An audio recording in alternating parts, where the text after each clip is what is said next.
hear Wait him. it toward the GM though, bro. It's unfair. Where's Aether?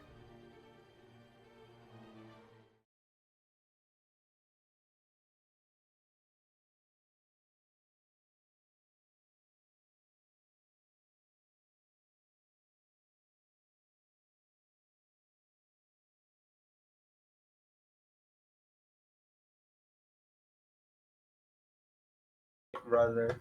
Can I use my inspiration to Two. reduce brother's inspiration to -1? Yeah. For like no inspiration next session.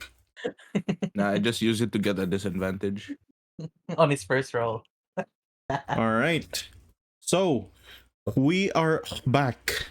Oh, Last time around, session 14, you guys continued your adventuring. You're delving into the catacombs, of which was requested by Chester, who himself is not here present today because of some important reasons.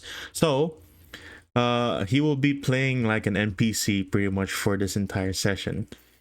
Last week, as you guys continued to clear out the dungeon, you began to move further south. There, you encountered several of those skeletons that had these weird, let's just say spikes, skeletal thorns on them that would explode the moment they had perished for the second time.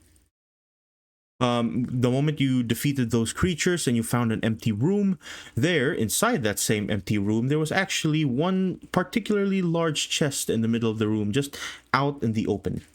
It looked very much so like a trap, and with the help of one of your companions here that was capable enough of reading exactly what that treasure chest might be, it was indeed trapped. The trap would send you somewhere throughout the catacombs, teleporting you to a unknown destination. Unfortunately for the group who had figured that trap out, Chester still opened it and found himself in a very peculiar situation. With that, and not much to go on where Chester was, the group would begin to find a way, or at least think to find a way to where Chester might be, and you guys decided to go north, where Chester was far towards the south. And soon as you all made your way towards the north, Chester continued to battle through hordes of the undead. He killed about, I think, like 12 zombies before you actually made your way to where he was, and he still managed to stay barely alive, fighting 2 and 2 each time. With that, eventually, after enough noises and the door up north being locked behind some mechanism requiring a ring of some sort, the group would head south, where you would eventually encounter this particularly large creature and several zombies. You would also learn that Chester was within one of the small tunnels in that same cave. Fighting would begin, and as soon as you fought through the horde, cleared the creatures, and eventually the large, cursed creature in the middle, the party would come out on top, realizing after the battle that this catacomb that you're currently locked in was far beyond what you might have been able to handle even with proper preparations. With that said, that is where we return our session. That's where we return with our session, as we start with one person who hasn't been here in a while, Mr. Argila. The reveal. Or I guess, who are you this time around? Well, he's actually been a while since he's been with the party, and he's taken a different form to go undercover while he explores more of Goldenvale. So he looks a bit different now. I'm not sure if I can share this. You can send it in Discord. I think I got it. How do you do it again? The X thing, right? X Yeah, and then but you have to have a JPEG in the end. There we There you go. Oh, yo. that is what my character looks like right now. Yeah, you're posing as a God damn. warforge. as a discount gin. Gin from the streets, gin at home. Gin It's gonna at be Jin home. and Arcane. Yep. Right. Posing as a what you would call it, a feral Cylon. As you're kind of traipsing around the streets, you had just recently heard of a particular individual that you had been tracking for about 2 days now. 2 days since the party has left your side, and 2 days since you've been doing this whole mission sent by the big boss himself. This time around, Mr. What is your name exactly? Well, this man's name is Theodore. He is a posh, looking Pharoah, though his clothes give away that he's more of an adventurer than a merchant of sorts. And he seems to enjoy a bit of gambling himself. Wow. He does? He's a he's a bilateral player. Oh no. Do you play like blackjack, poker? I play many things. Right. Uh-oh. So, Mr. Theodore, where are you headed off to today? Well, I do have a mission from the big boss, right? So, I guess I'm gonna have to follow the lead that was given to me, which means that I am heading to Sizzlin's Casino and Bar. Okay. You start your small trek towards the casino and bar, owned by a particularly small creature known as Tislin, though those descriptions of the owner himself is but mere rumors.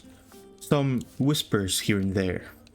As you walk across the entirety of the city and eventually making your way into this particularly large establishment with several doors coming in and out from the west, the south, and even the northern side where you're currently looking at.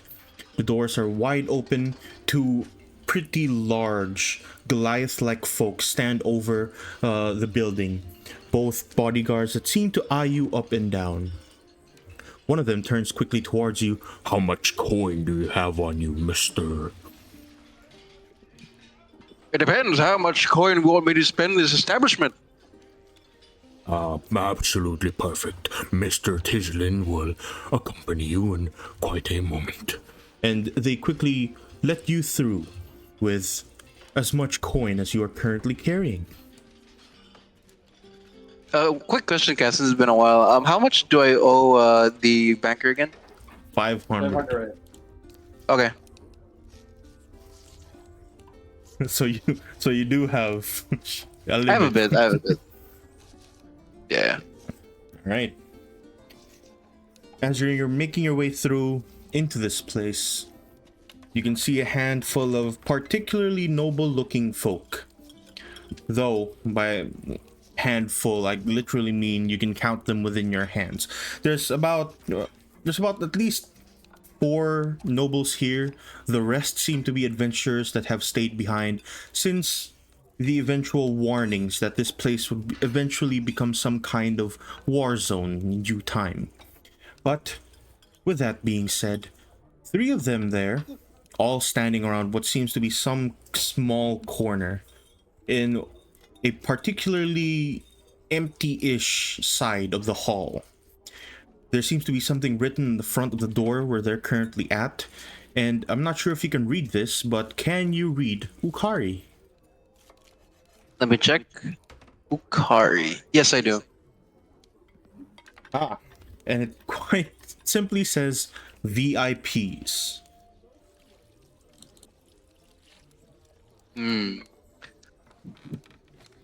I might need to actually start playing a bit if I want them to. If I want to get the attention of the people who are like the VIP area, right? So, do I see the person that I'm supposed to look for, aka the male human merchant? You're not quite sure, at least within the current hall that you're at. they aren't there. Although most of the people in the VIP sections are wearing some kind of disguises. They have masks and even hoods to cover themselves. Theodore will head up to, I guess, is there like a counter area where a clerk and you can like talk to them? There is, in fact, there is what seems to be a particularly tall elf standing in the middle of this hall. If you would imagine it, this hall is pretty much a pretty, let's say, rectangular building. In the middle of that rectangular building is this very long counter that seems to cut the building in half. In the middle of that counter is this tall elf, long, almost graying blonde hair, very knife-like ears that stretch a bit droopy down, and you can see that he has very little facial hair, but enough so that it almost looks like a what you would call a stash, one of those Gustavo Fring stashes. Oh. Well, Theodore will walk up to the counter. He'll like put one of his arms in front and lean, and then look at the elf dead in the eye. Greetings, my friend. The name's Theodore. And with his other hand, he pulls it out, goes for a handshake. The elf reaches out very simply, just kind of shakes your hand. Oh, hello. Theodore will grasp it very tightly and firmly shake it. Make me a perception check with advantage. Okay. With advantage. Oh, I don't have advantage toggle here. I'll have to do it better.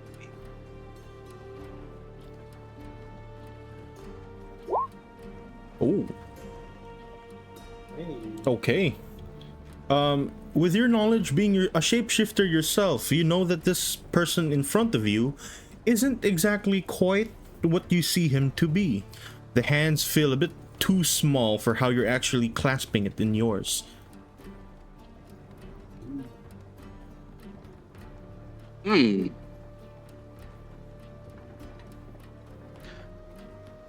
Theodore will, like, as he's shaking, he says, "It appears a lot of people here are wearing masks. Why aren't you?" I am but a simple custodian to Tislin Sizzlins. I mainly work at the bar. Well, I see. What was your name? Malcolm. Malcolm. It appears you are in the middle of this fine establishment, which means you are Malcolm in the middle. Anyway, how do I get to that room over there? Went to the VIP room. Malcolm just looks off towards the VIP room. Oh. Well, there is a simple fee that one can pay in order to simply walk through. Although, if one of the participants were to, let's say, wish to include you in their games, that is also another way through, an invitation from the participants and the VIPs. Are you familiar with any VIPs in this room at the moment? In our main hall, we only have but one. He's currently playing in the ships and fleets counters. The ships and fleets, you say? Very well, thank you for your time. Where is the ships and fleets? He points you to one corner of the hall that looks like it has a pretty large table, almost like a poker table, but a bit more flat. And there is what seemingly small corners for about 4 players to play. Well, thank you, my good man. Theodore will nod and walk towards the ships and fleets table. All right. Walking off towards there, this is what you see. Give me a moment. You see what looks like, let's just say he looks pretty human. Were it not for his obviously knife-like ears. Perhaps a half-race, you're not quite sure. On the other hand, There's also what seems to be a particularly tall, orcish man. Of the same stature as the other person, almost like he's half a race as well. And on the far back of that same ships and fleets table is a very strange frog-like creature with a large tag that says "Not Dangerous" on his chest. Theodore will walk up to the frog person and say, he'll pull out his hand and say, "Greetings, Mr. Not Dangerous." And he just quickly looks at you.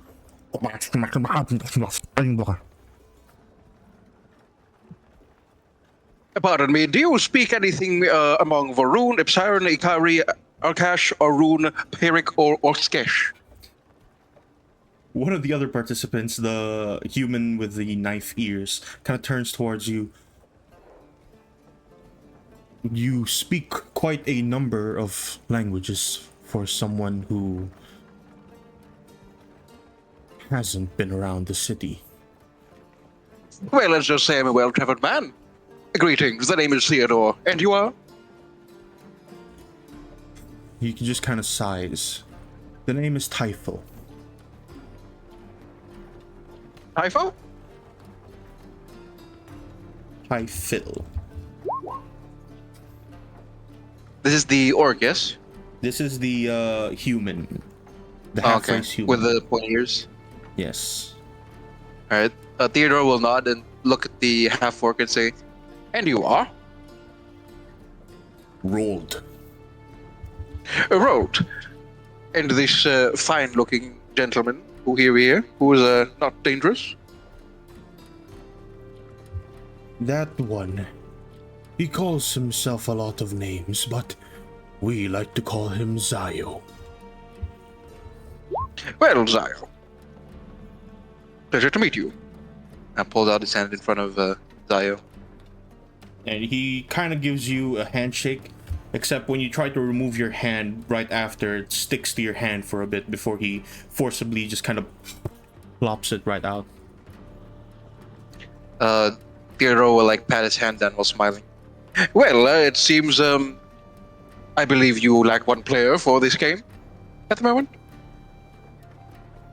Don't let the table fool you. It's a player against a player. Well, of course, I understand how this works, but if you would be so kind, would I be allowed to join this table? Depends. Are you willing to pay our rates? Might I inquire your rates? Right now we're playing at 20 each. 20. Very well. Alright, then take a seat. And you'll be playing against me for now. And you watch as the human with knife ears kind of points towards the seat right in front of him. Alright, Theodore will walk up to the seat and sit down. I have no idea, by the way, how to play this mini game, so. While I'm going to explain what's going on in the other side of the group, you can read that actually in the Homebrew minigames. Oh, It's let's go. right Okay, there. wait. In our Discord, the Homebrew minigames, it's second to the last. Second to the last in Homebrew. Yeah, it's a pretty simple There it game. is. I see it. And while you're reading that, this is where the group is now. At least the rest of the group. Let me drag you off to right over here.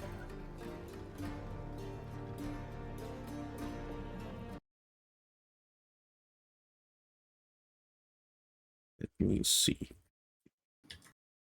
All right. You guys are currently off and about in the small cave that you had rested in as best as you possibly could, at least. Most of you carrying the sleeping bags, you probably had a better time with the rest in comparison to, the others who could barely sleep.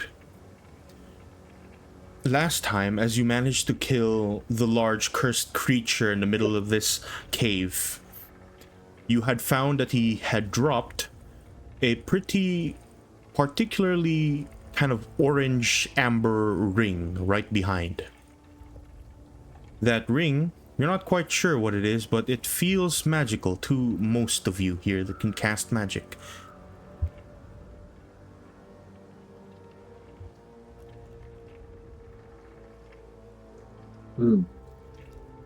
Oh, and we're awake now, right? Yeah, this is as one of like a few of you are starting to wake up now.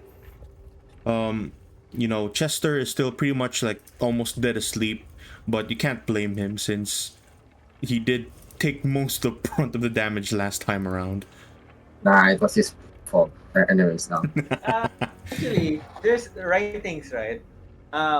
What writings can I read? I can currently read Arakash, Esgan, Ukari, Borun. Is there any text I can read from this wall of encryption? I believe. Let me see real quick. Yeah, it's what's written. You can probably read it as well. I believe Chester already told you this last time around. I'm So not it's just the same. sure. Yeah, but it's just the same writings on that wall. Essentially, someone talking about how they made their way here to try and get some money and explaining that this place is cursed before they promptly perished. Is there multiple writings here or just one writing with one language? It is one writing with one language. Ah, okay. I thought it was multiple. Okay, never mind. Like Never a mind. pretty long sentence. I see. Right. As all of you are starting to wake up, you see as Baron himself is like pretty wide awake. He turns to each and every one of you. Well, I might say I am particularly running out of energy to cast most of my spells. However, if you still require some sort of healing, I am capable of probably sparing a few more. Let me check, actually. Forgot to check my HB for. Well, Well, then we should probably take it slower now then. it should only be How long two- have you rested, actually? What? How long have you rested? At least 8 hours. Probably in yeah, at least 8 hours. You've been in the catacombs for I'd say that Mr. Alver, you know this the most. You've been in the catacombs for about 2 days now. Uh-oh. Ah. I'm gonna ask everyone if they still have rations. Do you Rations. still have your rations with you? I still have my rations and my water sticks. Are you good, chat? Are you good, chat? Ah. No, actually, Yes, say the party. I actually, do you have anything to say first? No, I'm just asking if you have enough rations with you, because that might be another problem. Then I'll just say I currently have. I'm still, I'm fully prepared. I may have lost, my scrolls, but otherwise I am still in fighting condition. Based on what we've seen, the last two rooms should be the one with the blue sword as a lock and the one with the ring, which we both have. Do you think we Yeah. should explore that, or should we head back up first? Technically, I should Uh, ask Mr. Chester. He's What dead. Did Chester give us the blue sword or anyone? Or is he still with them? Still with him. It's still with him, but you can just take it from him. Yeah, we can just take it from him. Yeah, Then I but suggest we try to look for the ring first, since based on the map drawing, we still have some unexplored areas. A little bit, I guess. since we killed the monster that summoned the zombies, we should be fine, probably, against zombies. But Don't we jinx. don't know what causes the skeleton, though. So we might have to fight another creature, that is the same as the tongue dude. I agree, but taking care of one boss or elite, I guess. Baron just kind of raises his hand as well to speak One up. at a time. If we can find the entryway into the catacombs, that could be another way of escape from this place. If we can find the way to the crossroads, the place that I was looking for, we can escape, essentially. Yes. There's only one way, that Oh. we can move from here. That is unlocking a door. And then let us do another majority vote. Do we go for the blue sword or the orange ring? Which pill will you take? I'm fine either, but sure. Semi-true. What This concerns helpful our life. teammates. This concerns our life here. GF more. GF more. I'm fine with the blue sword since we already have it, but my point with looking for the ring is that maybe if it's still, it's like unlock all the locks before we can unlock the final lock. Are there Wonder- only two? There's only two places left. Yeah, that's why if we need, maybe we need the ring to unlock the other. There is quite a large portion of the place you haven't explored yet. There's deeper into the caves back here. I thought those There's there. I was about to say. somewhere leading into further more of the catacombs back here. Ah. And this was where the blue sword was. And this was a locked room. So we have three choices here, my friends. Four. Do we explore the cave? No, what do you mean four? Do we explore the cave? Do we go to the small room with the sword, or the room with the ring? I think we should finish the rooms first if we explore the cave, because we might not be able to go back. Actually, Mr. DM, I have night vision, 120 feet. Can I Yes. see anything past the caves?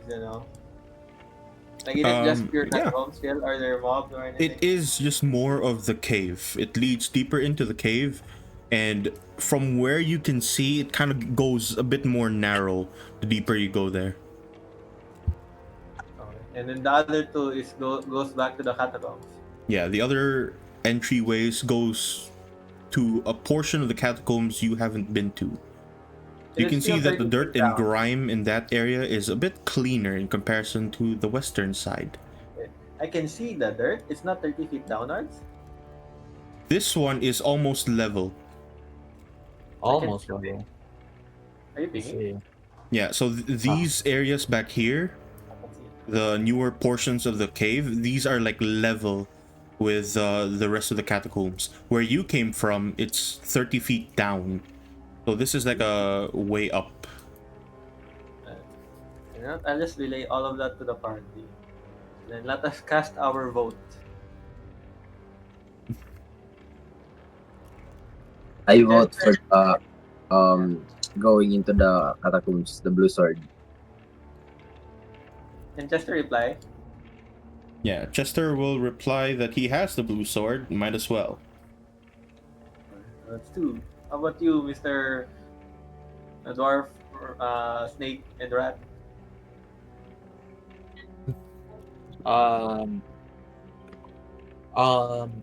Since we can't exit this place, why not explore deeper into the dungeon? And look for an exit over there. Personally, I'd say we do the blue sword first. We have it already, and so we don't have to backtrack a million miles. Do you have the blue sword? Did you take it from him? So we can just carry him with us. Oh yeah. Come, Just for come, quality's sake, Chester. I will ask the dwarf. How about you, Mr. Dwarf? The dwarf I just forgot the name of. yeah, Baron. Baron just tells everyone else here that he'll go with majority vote. Then, actually, should we go the long way around? Since I believe, actually, how in the left area, how deep is this? Is this also 30 feet? Where? Here, the far left, where the zombie Yes. All the left side, these are both 30 feet going down. Oh, Let me just mark this actually.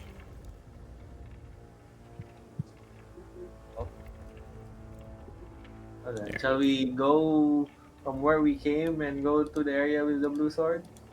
Yes. Or do we eat? Actually, is anyone here like starving? Does anyone need to prepare anything? Eat, drink? And be merry. That's I also, don't. I'm also asking the DM if I also need. Arthur needs that as well. I'll say that yeah, you're deep enough in the cave that you're actually going to start needing it if you're gonna keep going.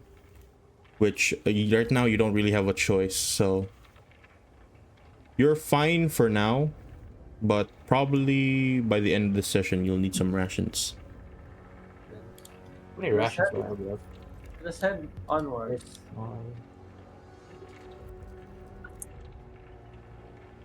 Team, let's go team.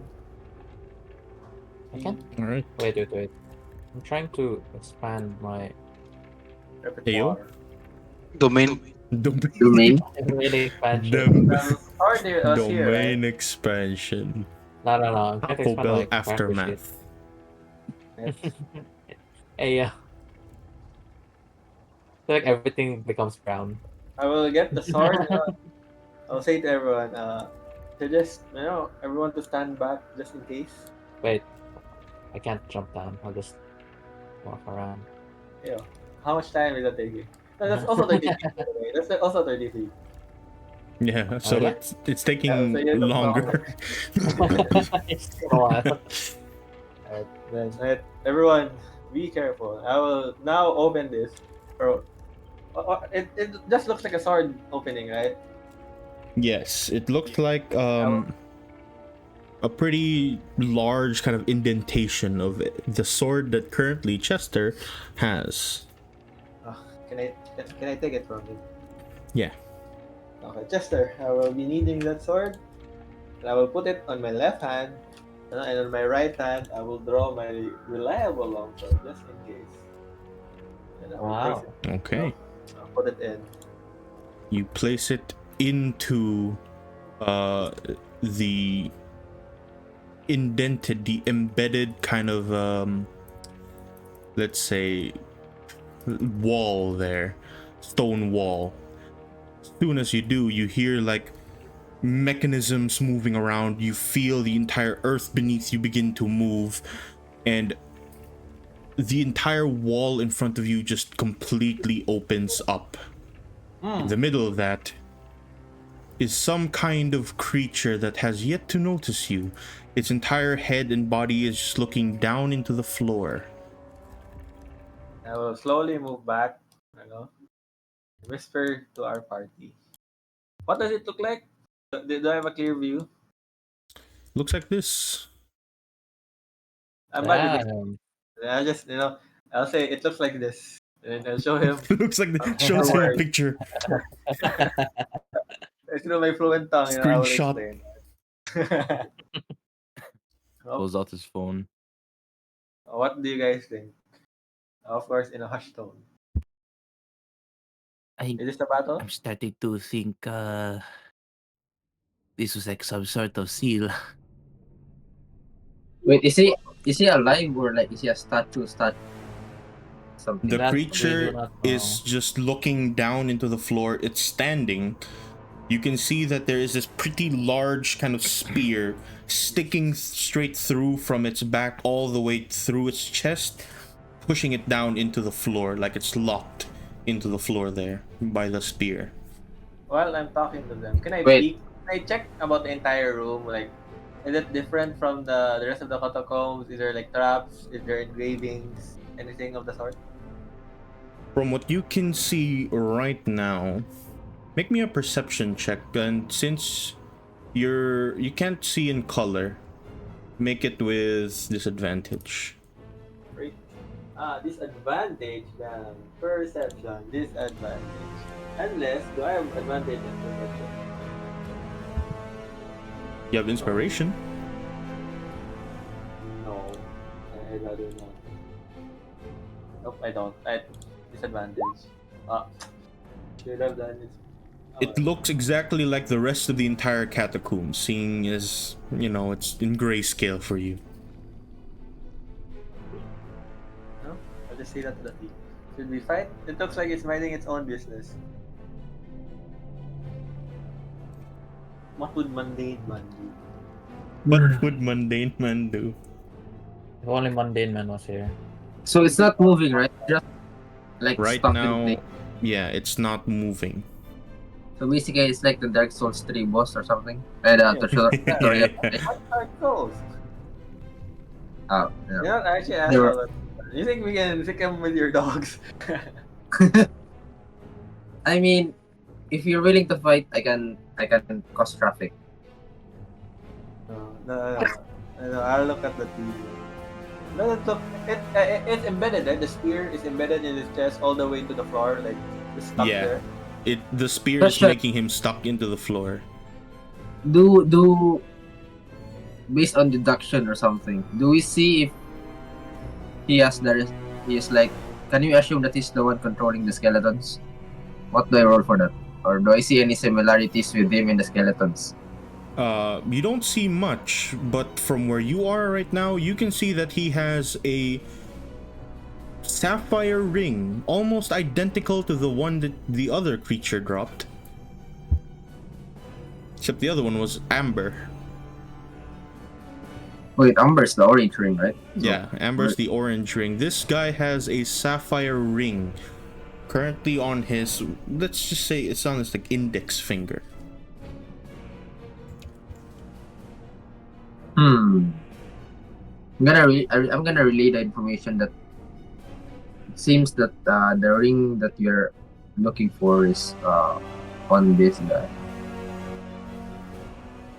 Do you think we can just sneak in and snatch it? I am You're not the professional sneaker here. I am not very sneaky, but you know, I can help you be sneaky if ever you want to try.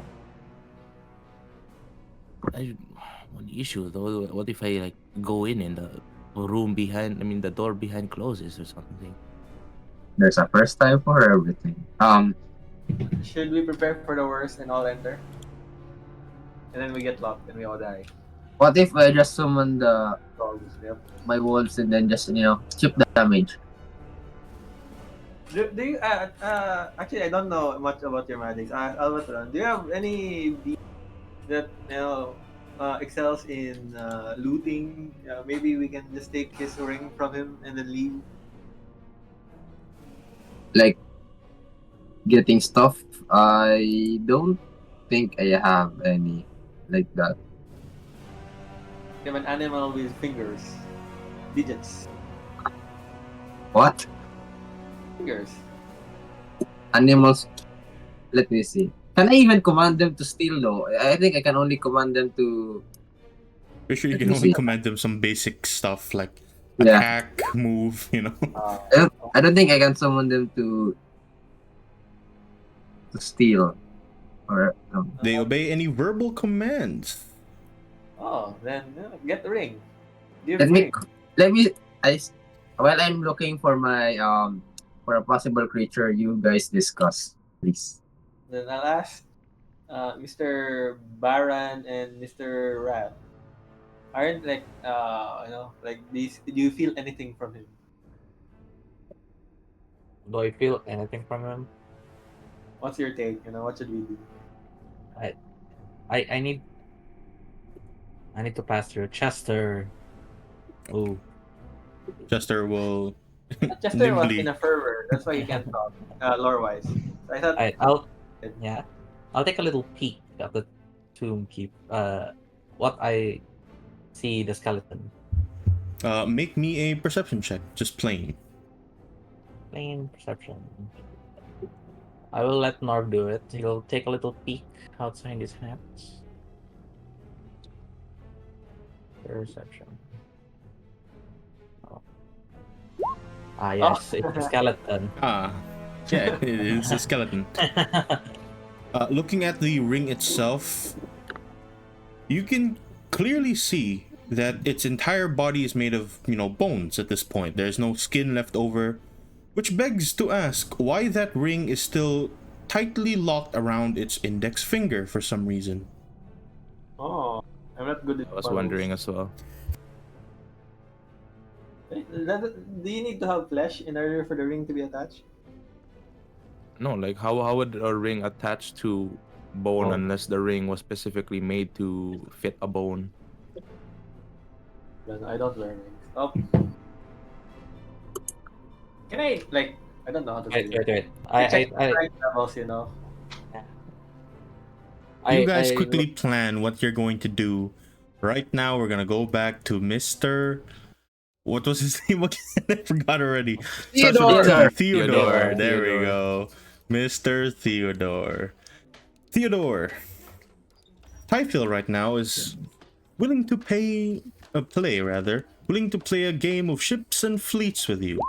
With the ante right now being 20 gold per round. Oh, very expensive. well, Theodore, like, just, taps the seat in front of him, dusts it off, sits down, and leans forward, does the Junji dad pose on the table. It's not even dusty. I don't know. Maybe there's dust. He's surprisingly very particular about that sort of thing. Alright, I believe in you. Okay. So yeah, Typhil kind of looks at you. Are you ready to play? Of course.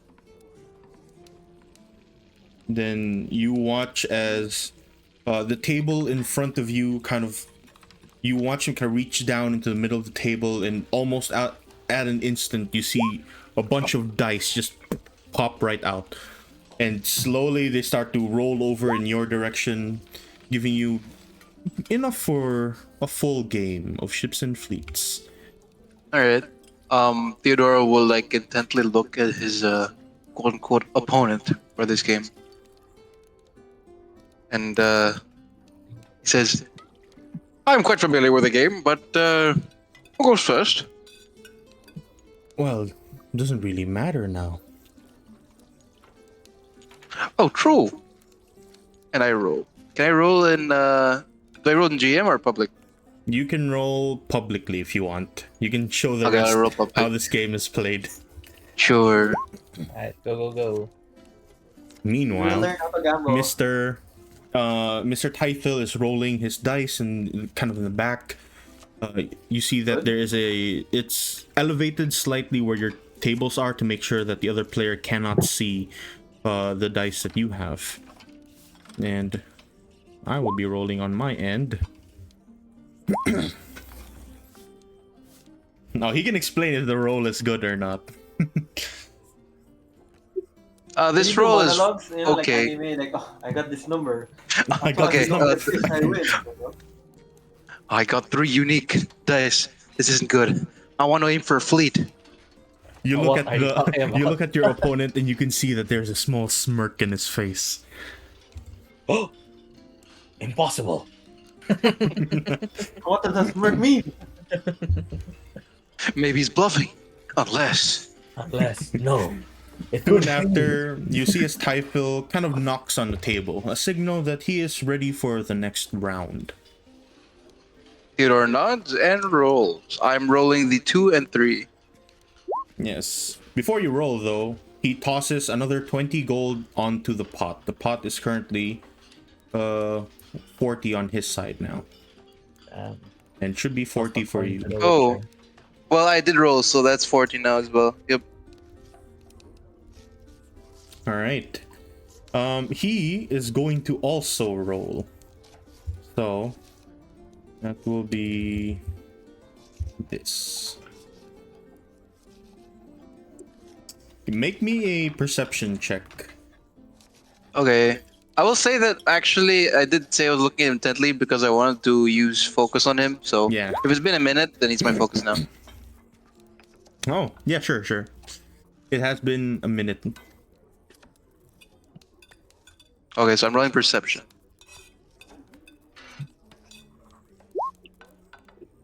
Oh. Oh, you need. Do I have a advantage for this session or not? You have an inspiration, yeah. Observation, yes. There we go. And I shall re-roll that. Watch it be a 1 again. Gambling It will be a luck. 1. Oh, Oh, it's still 5. bad.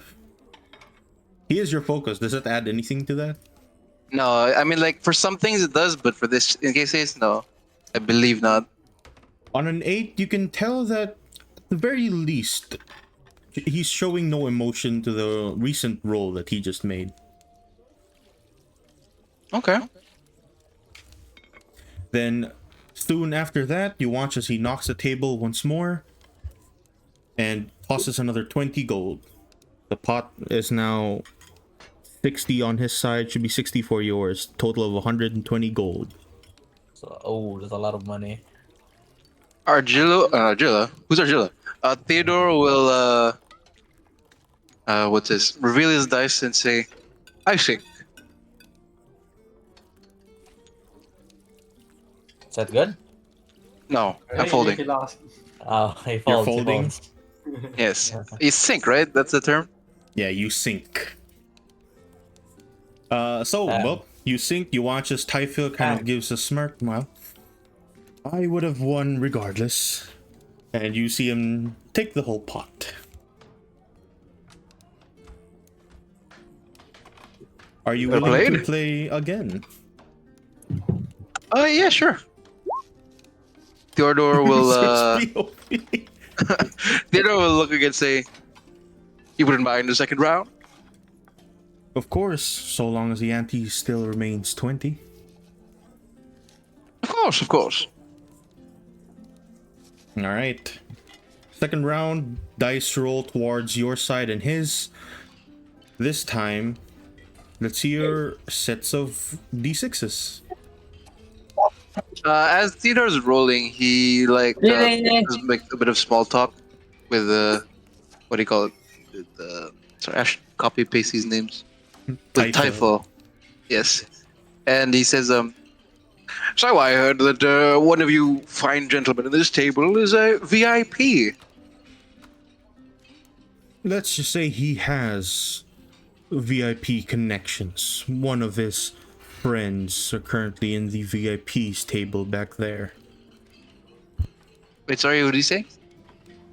One of his friends is in the VIP's table right now. And you didn't plan on joining them? I assume that there are higher stakes at the VIP table? I play for recreation. Those guys play for heavy fines. 25 gold is recreation. Well, it appears that you are quite adept at this game of what's his name again? Let me look for it. Ships and fleets, yes. I heard there are some in the VIP room that aren't as good. Maybe you could try your luck with them.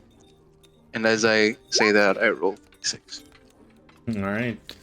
And he will also roll. Oh, those are some pretty good rolls. Whoa! You watch as is that the instantly as he rolls, you see his grin kind of forming. Well, I would say that I'm quite good at playing this game, but it is still a luck be favor kind of deal. Well, you say that, but there's more to this game than simply rolling the dice. Surely a person like you would understand that. And I knock on the table. As soon as he does knock, gives another 20 gold up, and as soon as he does that, he says that he is not going to be rolling. My, you are quite confident then. Theodore will add 20 as well, and he will roll. I'm rolling the 5.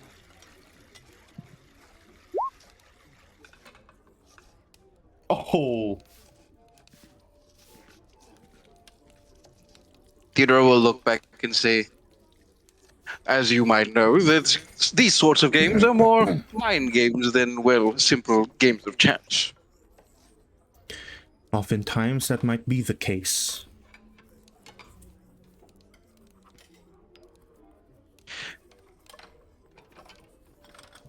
Well then, Theodore will roll. Well, not roll. He'll push his what do you call it? His additional 20 and say, "I'm not rolling." And you can see that he has a small smile on his face. I'm not rolling as well. And Argilla will reveal. Argilla? Who's Argilla? Theodore will reveal his hand of 343. 2 3 ships and 1 4 ship. He reveals that he has a fleet of ones. I knew it. So Very who wins? bad fleet. But he Well, still somehow fleet, always won. win. The house always wins. House always Your house. wins.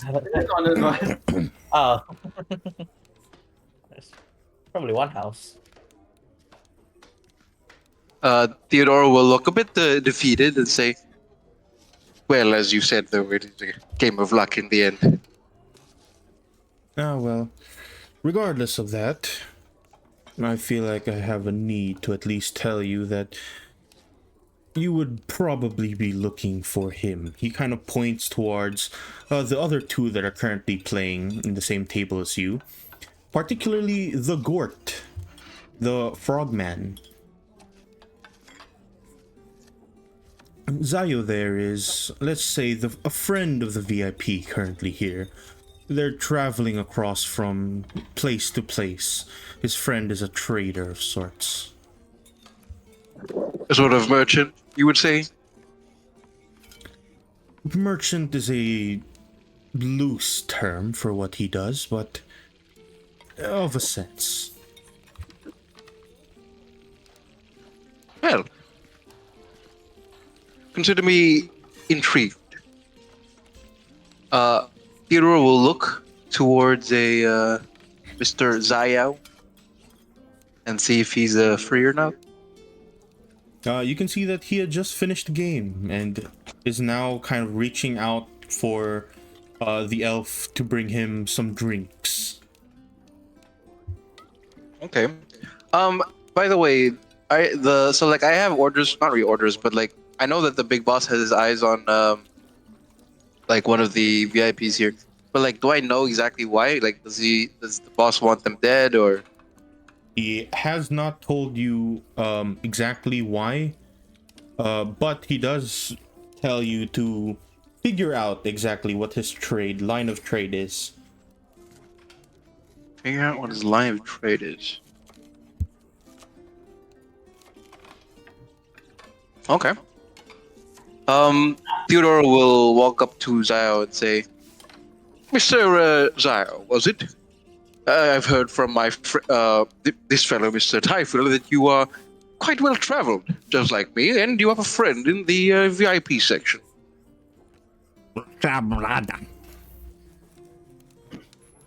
Yes, there's quite interesting.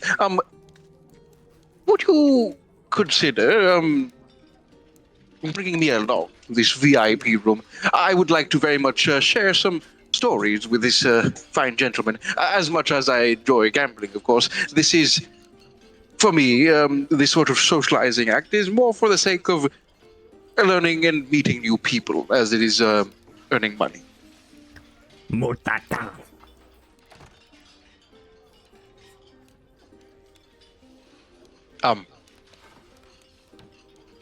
Is that a yes? The orc beside you just kind of tells you, If you buy him a drink, he'll let you through. And what drink would this be, perhaps? Whatever that swill is that Tislin sells. The swill that Tislin sells.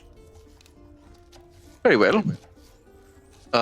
Theodore will walk back to the clerk. To the we got to the elf. And wait, let me open my, where is it? He will walk to the elf and say, Mr. Malcolm, are you free? of course, I am just bringing this bottle of ale to the fine people around here. Ah, yes, speaking of refreshments, my friend Mr. Zio apparently would like a drink, and one of the his companions says that he wants one of those drinks that Tislin provides. I'm not sure what that quite is. Is he asking for the Tislin special? Not quite sure myself. It's the first time I've been in this casino, but I would assume so. Then I can get that quite quick. You see him kind of dip behind the bar quick for a moment and produce a glass of this almost foamy, very cold, viscous white substance that he kind of slides across the table. Do you want me to bring this to him, or are you carrying this over? Okay, Theodore will look at it for a bit, think, and ask, and how much would this cost? This is 5 gold. A bottle, of course. I'll take 2. Nice slide 10. Then he goes down the counter. You see him disappear for a bit, reappears back, and he has this ice cold, same viscous white liquid. And I look if he's sweating. I mean, it's a pretty hot day. You can see that he's a bit sweaty, but he cleans it off quite quick. Are you worn out, perhaps, Mr. Malcolm? Are you It's tired? a particularly hot morning, so I am sweating quite a bit. Did it require some effort to procure this drink? Oh, why yes, Mr. Tislin travels quite far to get this drink.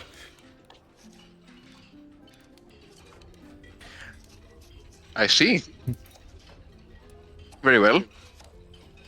And as he nods back to Malcolm, he takes the drinks and walks over to the table. And he says very loudly, Mr. Zayao, I'm coming. And I'm holding up the 2 white drinks. And you see the Gort almost like a very childlike kind of reaches out to try and grab the bottle from you, and as soon as he takes it, gulps it quickly down. And you see as the orc just kind of, gives you a thumbs up. You just let him drink it. It's not often that one can drink brandy milk off in the far eastern continent. Wait, so Gort just grabbed my drink? Yeah, the Gort just grabbed one of the bottles. Well, I see. And Theodore slides the other drink in front of Zio. And he will take that too. You see him kind of produce from his pocket a small red coin of sorts. The coin has some markings and indentations about a certain slave company. Slave company. Man, I don't have my notes with me because they're back at home. Mercale Slave Company. You see in the very kind of center there, it is chains and bonds over what looks to be long elven ears. And that is the emblem that they have on that coin. You see him just kind of hand it to you and point towards the VIP room. Looks like you have your way through. Do you not wish to join me, Mr. Zio? And you can just hear him go. Well, I'll be up there if you need me. Thank you. And Theodore walks up to the VIP room. Back in the catacombs. Damn. So we reach an agreement. No, have you? Oh no, my plan. I'll just share now. We will let Albatron summon a beast. Take the ring, just in case there are traps inside. Or whatever may be that'll happen if we enter inside. And then just in case, I will be up front to make sure that no monsters will rush us. And I suggest Chester do the same below. Do you want me to try talking to it? No. I see. If you want, you have telepathy actually, Mr. Roland. They wish to talk to it telepathically and hope for the best.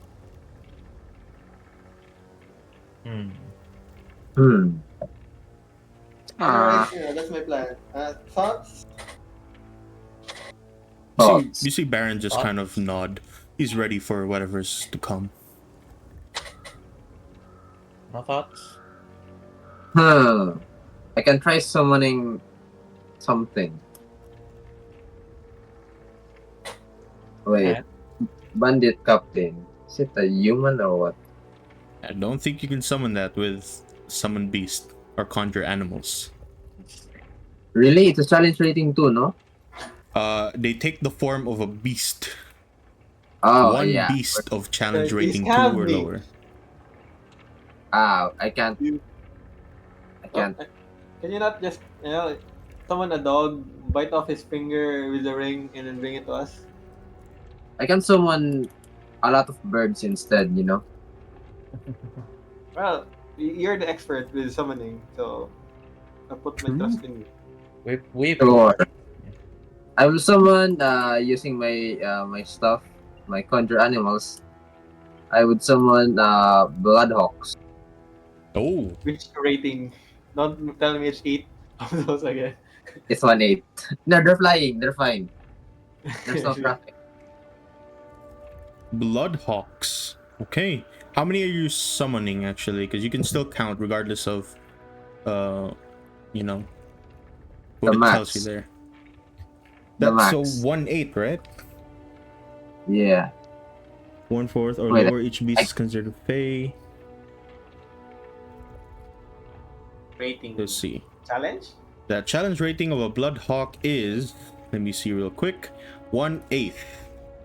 You can I can't know. summon 8 20. beasts of 1/8. 1/4 or lower. So you can summon 8 bloodhawks in the room.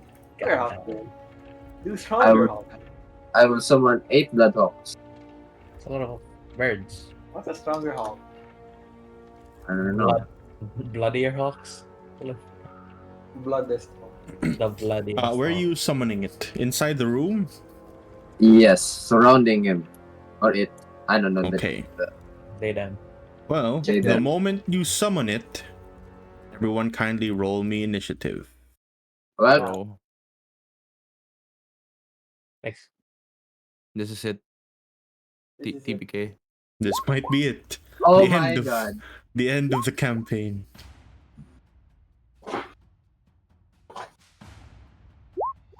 Funny. Ano, if it's magic trigger, is it telepathy magic triggers? Hmm? Is it telepathy magic? Telepathy is magic, yeah.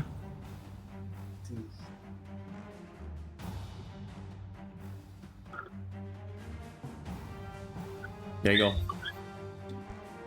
No, we look disappointing. Look very threatening, perchance. Yeah, with A lot of birds. with the name, they're just, you know, hawks that are red. They're blood-colored hawks.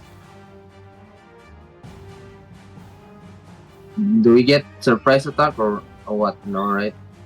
No, it just starts combat. I see. Rodent, you actually immediately go. Soon as this spell is cast and these hawks begin to appear out of thin air, you see the creature begin to twitch, and you see him reach for the spear, locking him into this kind of state that he's in, and you quickly move. What are you doing? I will cast. Oh, can I prepare an action instead? Yes, you can. I can see him from here, right? Yes. I would like to.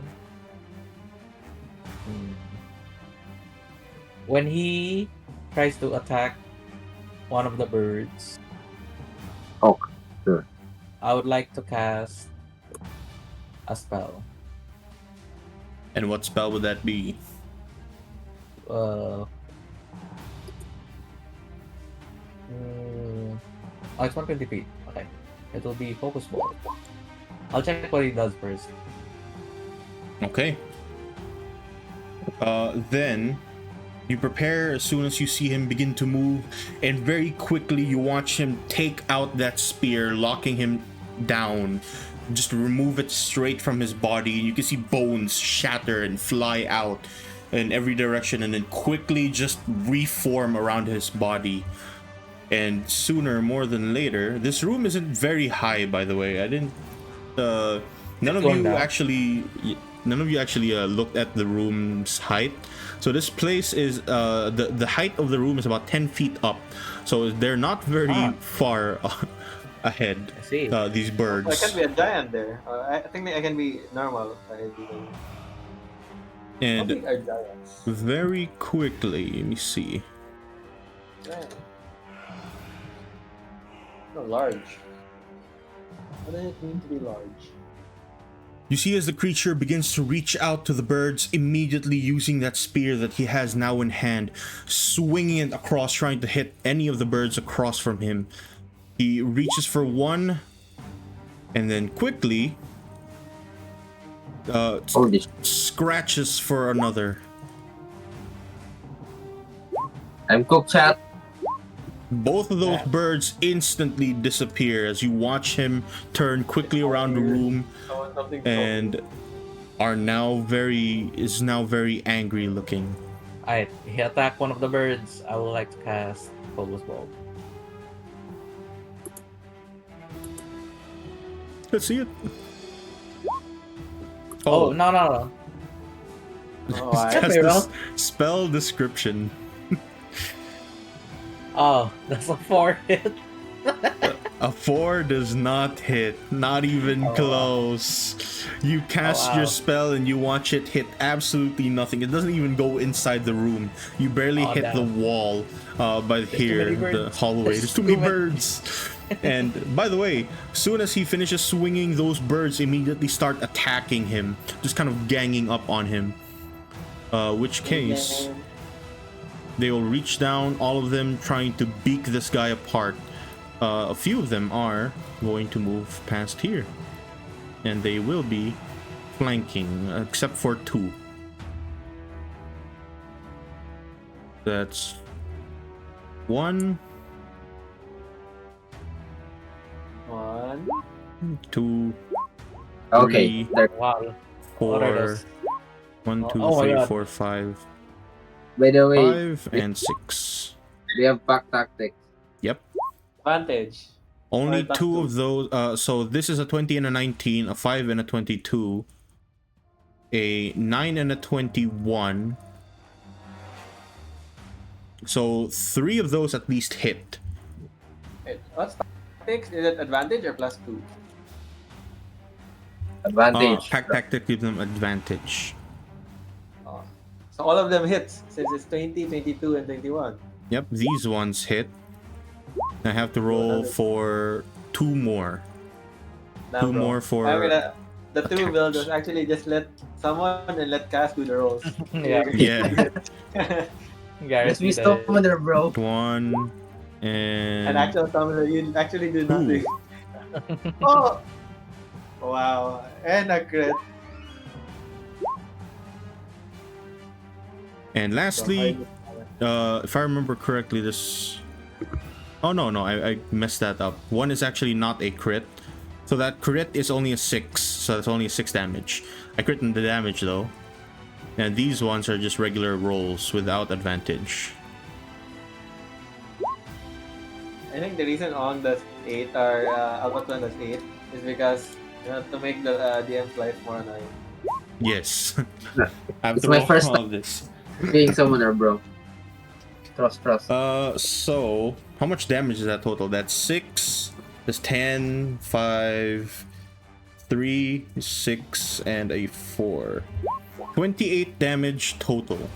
You watch as these hawks begin to surround this skeleton in the middle and just peck away. It's doing almost close to nothing.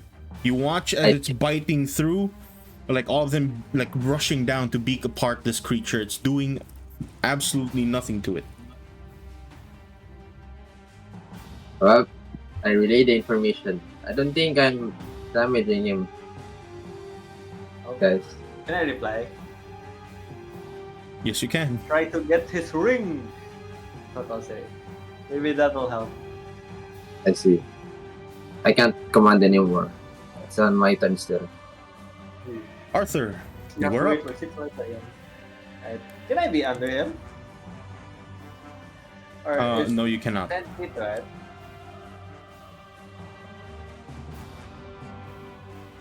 It's 10 feet, so can I be under him? What do you mean you can be under him? Under the bird? Yes, you can. Oh, I see. Oh, hidden in plain sight. Yeah, I'll just put you like that. I can still see you. I did perception. I'm assuming there are no traps, so I just walk there with both of my swords. And as a bonus action, I will be a giant. I'm not sure if I can fit here actually. If I can, then I'll roll it. You're gonna squish a bird. Let me see. How tall do you actually I become large. I don't know what large you means. become large in size? Let me see the large height for D&D. Large is usually about 16 to 32 feet tall. Oh, yeah, definitely. Oh, no, never mind. That's huge. Large creatures are 8 to 16 feet tall. So yes, you can fit in this room. Oh, let me be big. You enlarge yourself. And in that same moment, you see the bird get pushed away slightly from your head. Can I move here instead? I will move here. I think that'll reach 30, right? Yes. Yeah, that'll reach. Yeah. Alright, and then what I'll do is I will attack, but can I target its like hand that's wearing the ring? Like I'll try to decapitate it. Sure. First one, reliable longsword. It's just normal roll, right? Because I'm not attacked. Yes. Not part of the pack 14. tactics. In flank. Do I get like 2 flanks? You do Since get I'm- flank. Do I get 2 because I No, have you 2 don't get flanks? double. You only get 1. So that is a 16. That is a glancing blow. Oh, glancing blow. Oh, 3.4. And You're then- using your reliable longsword. Yes. Okay. And then it's a fighter that's level 5. I can attack 1 more time. Reliable longsword. Oh. 1 off. Oh no, that's way more off. I'm assuming that'll hit. Yep, that also hits. How much damage is that? 18 total? Yes. No, 1 is glancing, so it's 4. Yeah, so it's 15. Okay. You begin to cut and cut through, and you watch it. It's actually taking a bit of hits from you. You see his bones are starting to shatter and crack, but it does not look as if it's getting affected by much. Oh, what can we do? I'm not smart enough for that. Moss, you are up.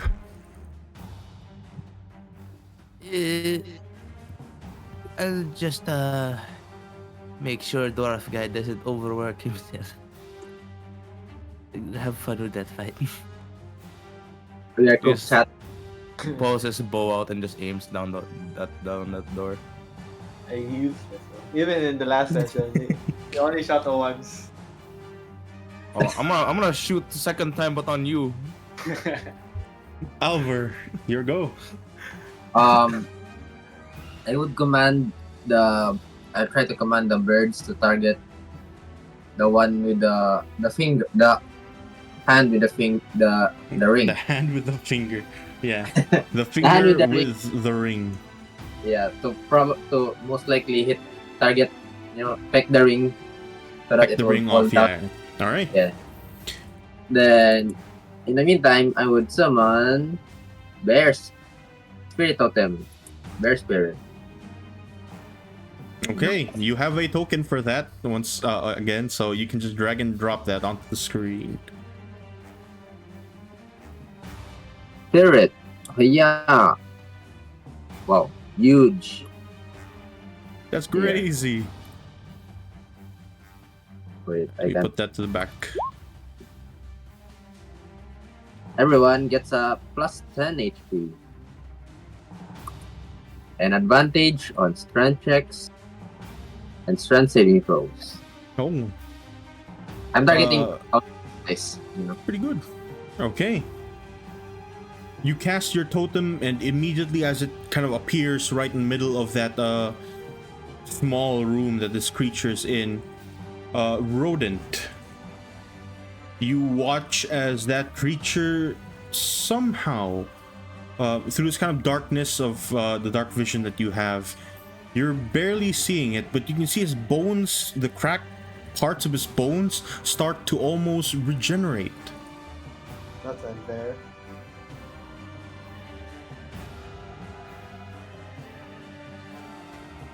Also, Rodent, it is your turn. Oh, it's me to start. I'd like to do some. Can I? Wait. I'm checking.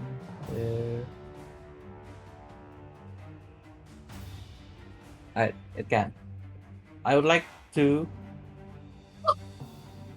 Is this an action if I dismount? Yes, I'm pretty sure. I think it is. Let me just make it make sure. Is it a free action? Oh, safe dismounting, it's just free, but in order to dismount, it uses half of your movement. That. You have separated movement? Do I have separate movement? I guess so. Well, I have separate movement then, because I'm controlling both.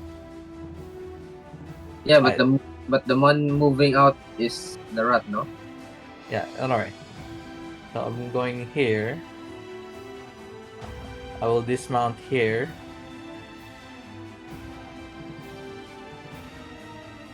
Are these blocking? Those are not blocking. No, they're flying, like 10 I have feet 15 up. more. I'll just place mine here. Then I would like to cast through. Nor would like to cast through Rodent. Cure wounds on the skeleton. And then you watch him heal. Watch him heal. Wait, what are you're casting your spell through Rodent? I do have I do have that. Okay. It's called Soul Link casting. Oh, that's it here. Yeah, I can. Let me see. What happens?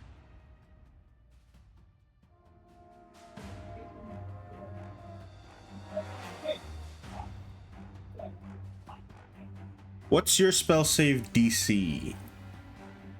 14.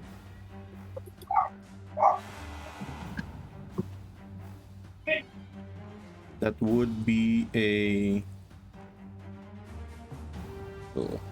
not very good.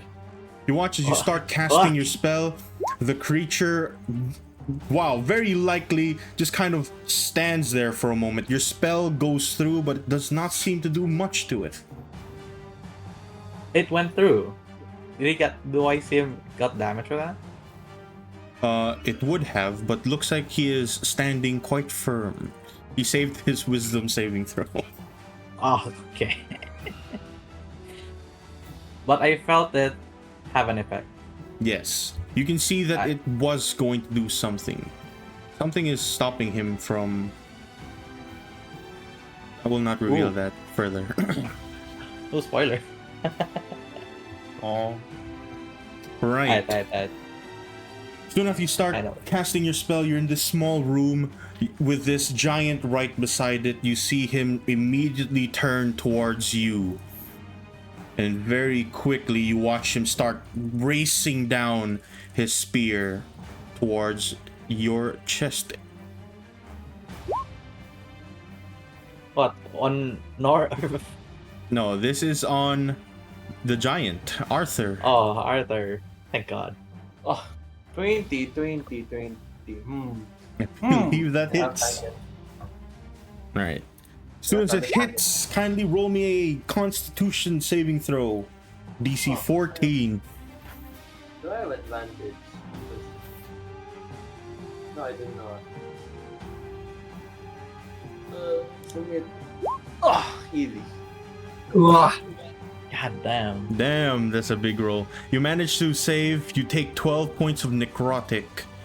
And Soon after that, you watch him reach out towards Norv far back there. Oh. And No. quickly you see him pull his hand over and just almost close it very slowly.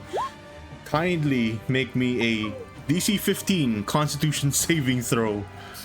No. What the hell is... Come on, bro. I believe. Wait, maybe I have something. I can counter that.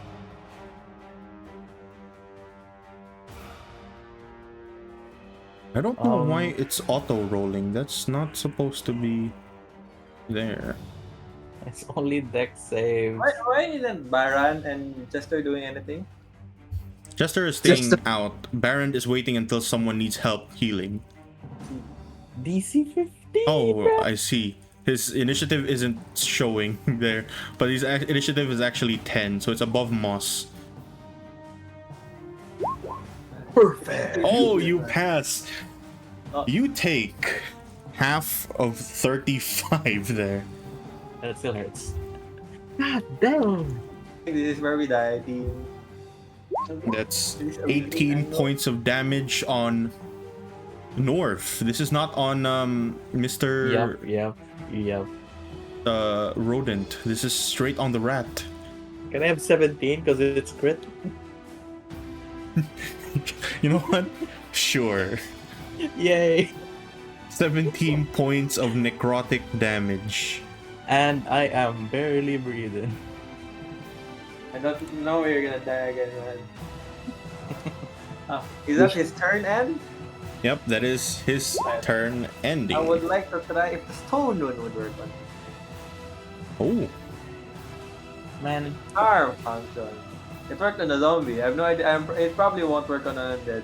So you know what? advantage on wisdom instant checks.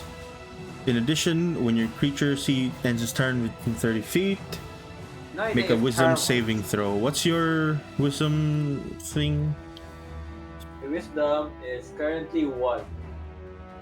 I don't know what the DC for that is.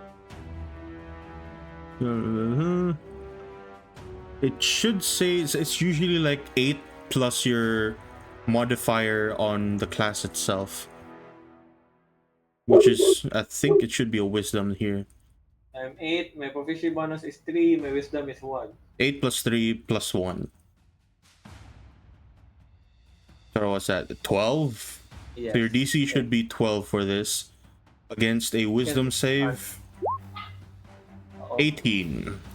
You try casting your spell through that rune, and it does not look like this creature cares whatsoever. Okay. That sucks. Soon after that, the hawks begin fighting. This is advantage on everyone now. Everyone has... Oh, because I'm big. Yeah, you're big, so you're actually helping flank. oh, it didn't have temporary HP? 10? Yeah, you have temporary great. HP from the totem. Both of everyone. You're, How you're much um, HP do we get, Mr. Druid? 10. you get plus 10 HP. It's temporary. Yeah. So I should have 10 more second health. HP. I have 10 more. Oh, I have 10 more HP. I have adjusted Crit. that. yo, relax with the 1, quirks. 2, 3, 4, 5. Is that 5? One more. I would like to adjust my HP cast. Thank you. Yep, sure. I did not know that. Don't forget that's From temporary HP. That should have gone first. Oh, a crit as well. Yeah. Yeah, that's also a crit. Alright, so that is mostly a hit except for 2.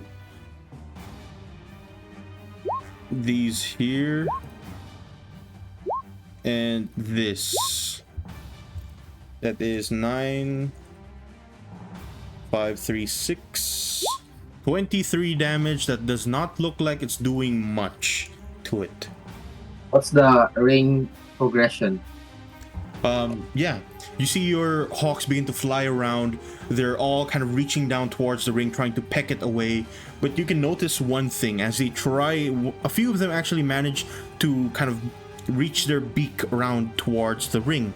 They try and pull it out, and almost as if it's not even budging, not even moving. You see that ring completely stuck on that skeleton's finger.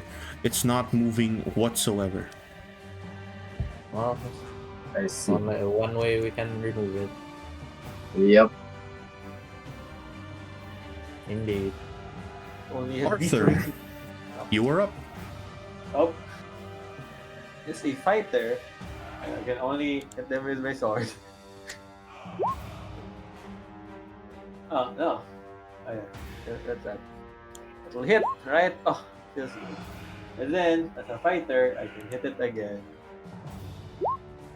Oh, that does not That hit. will not hit. Oh, another one. Because I have dual wielder, I can use my bonus action to hit one more time. Oh, I'm assuming that will hit. That will hit. 18.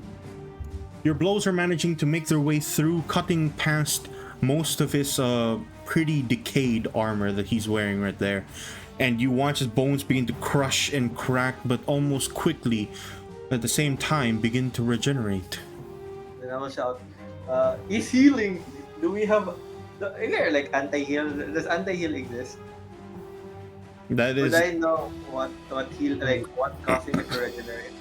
Does grab wounds exist? Yeah, grab wounds. You're not sure why this thing is regenerating, though someone who is well versed with the dead might. Then I'll just shout, it's healing. I am dead inside. Do I get advantage? Yeah. You see Baron make his way across. He's going to take a quick look at the creature and see if he's going to figure out anything about that said creature.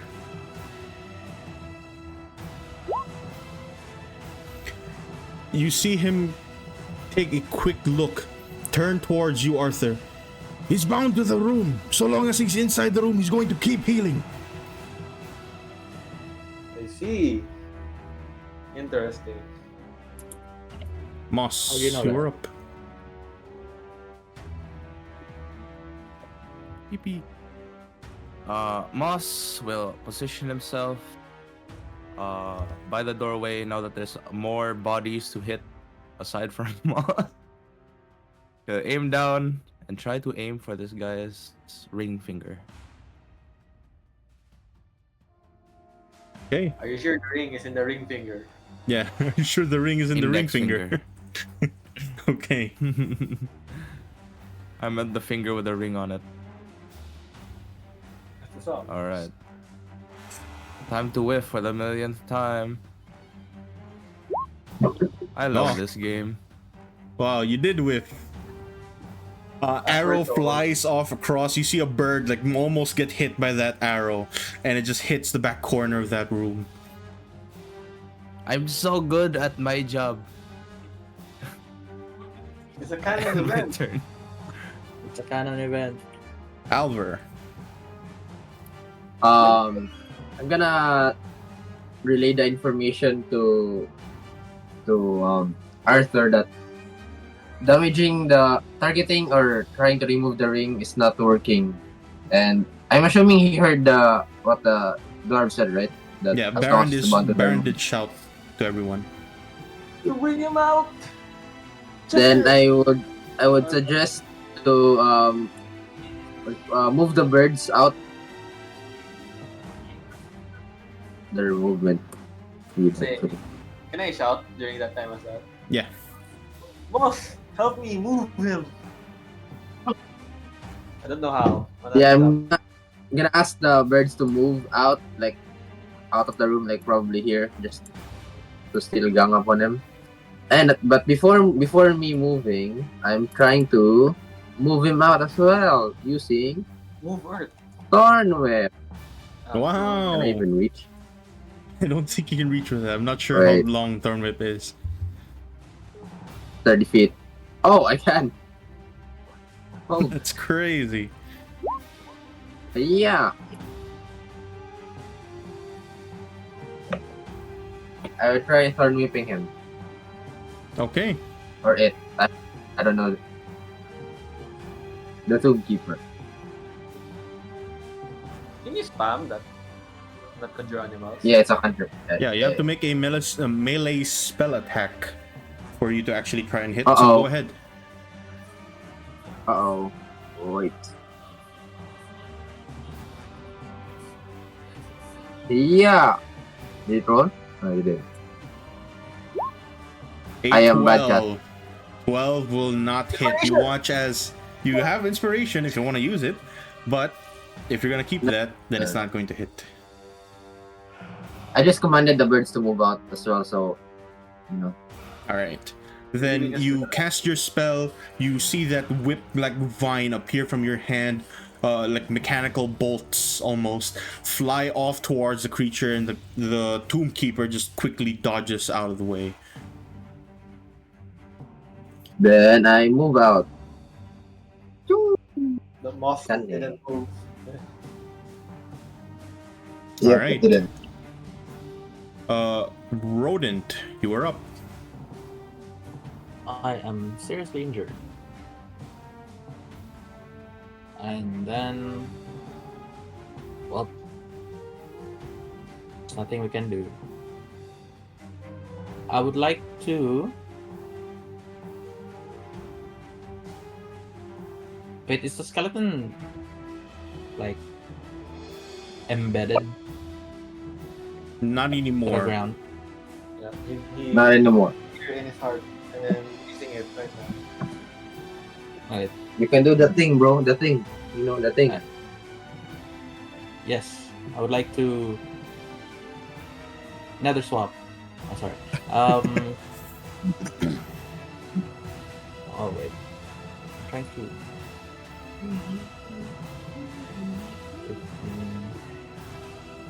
Alright.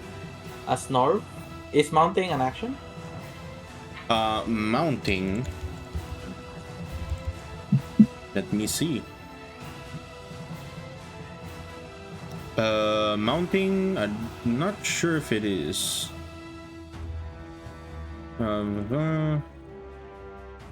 I'll say that, yeah, it is an action. Alright. That's an action. Let me see. Well, Oh no, mounting just use half of your movement, again. so long as a nice. creature is willing. Yes. Is rodent willing? Is the rodent willing?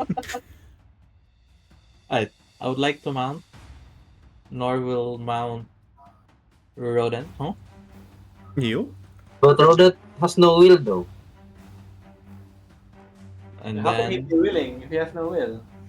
Yeah, he has no will though. He can't be willing like- if he has no will. Yeah, he can't. Yes, he can't get his consent, bro. I'd like to move here. Yaku.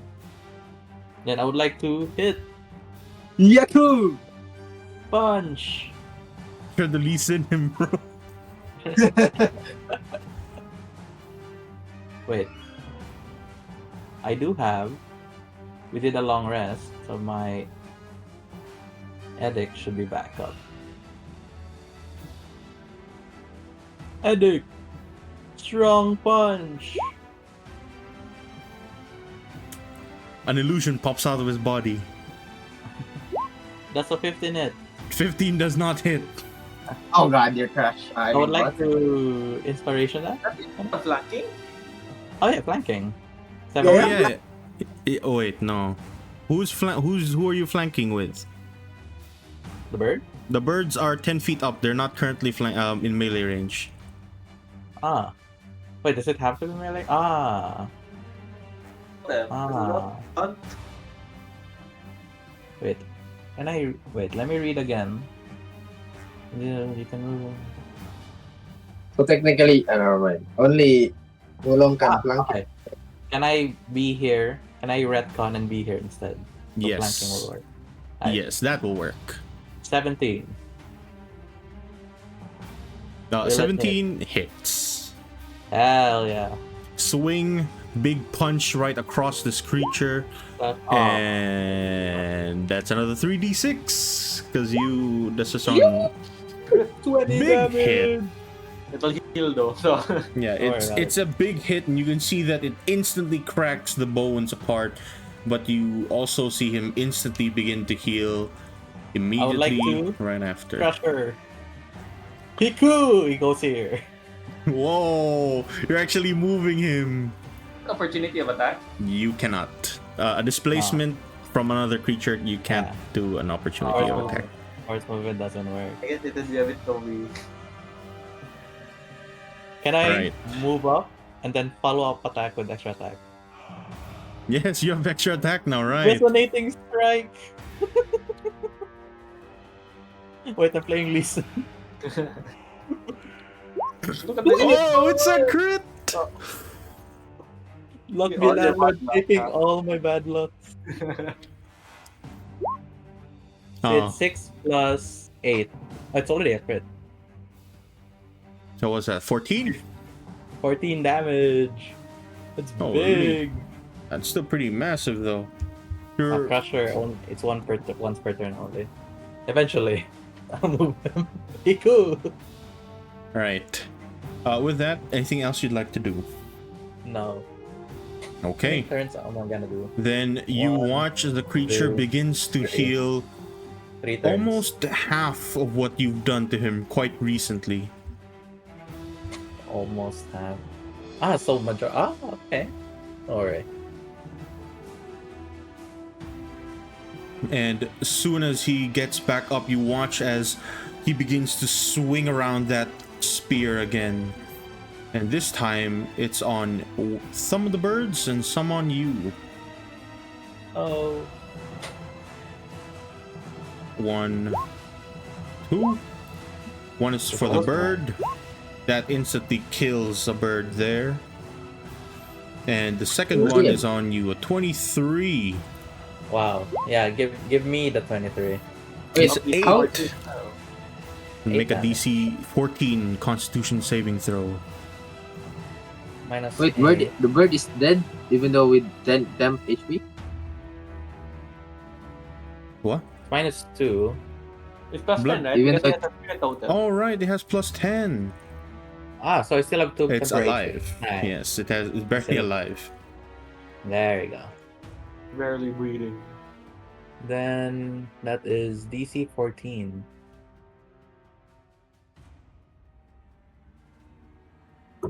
DC 14. On rodent.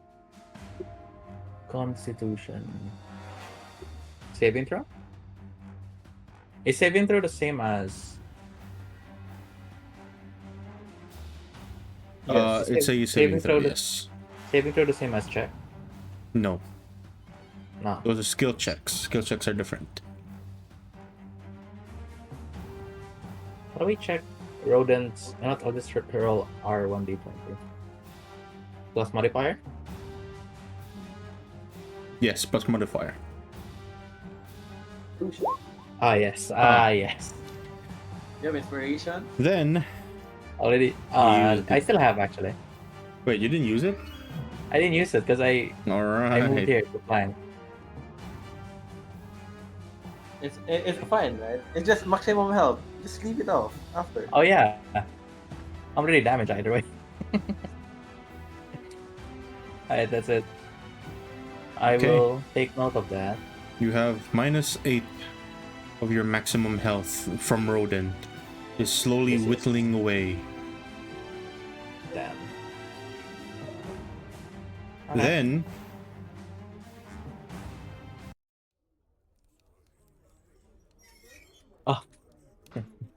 Fade to a quick black. reprieve. Fade to black. And if you all die Up right on now. the surface. Mr. Theodore. If Mr. Theodore is still there. Is he here? Hello? Argilla Theodore is Theodore? no more. Hello? Oh, here he's alive. Right. Mike is cuffed. You've just been recently given the access into the VIP section. And almost as soon as you kind of make your way there, there are 2 guards by that kind of door. who quickly give you an eye, just waiting for you to do something, but making sure that you're not crossing the VIP lounge. Theodore will look at the guards and smugly pull out the... Was it a coin or seal? The one that was given to me by Zaya. Yeah, that's a coin. And he shows it. All right. You show the coin, and almost instantly that guard kind of like a off switch just immediately puts their weapons away and lets you through. Alright, I gently open the door. You open the door. Oh. You see 3 of them there. 3 people, all wearing different kinds of masks. One in particular is wearing what looks to be some sort of owl bear mask. The other wears a lion mask. And the last is wearing a very strange creature, the mask of a creature that you can't quite identify.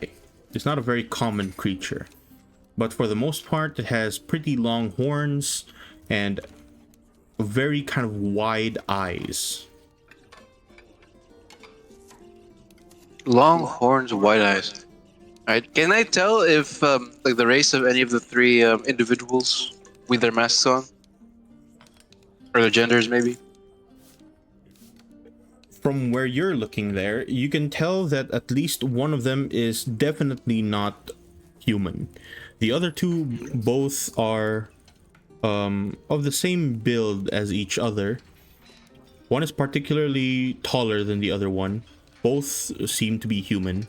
That other demi-human there is probably, I'll just say, it's probably one of the Serpentari. You're not sure how they made it in here, but they are here. That's a tall one, right?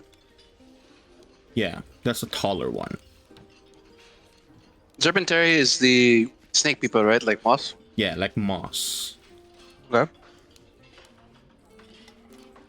Theodore will walk up to the 3 of them and say, "Oh wait, what time is it of the day? Like, what time right now? Day?" It is nearing noon. Okay. Theodore walks up to the 3 of them and saying, "Good day, ladies and gentlemen. I was provided this coin by a friend of mine downstairs. Would any one of you be his acquaintances?" You watch one of them kind of raise their hand. That would be me. Okay.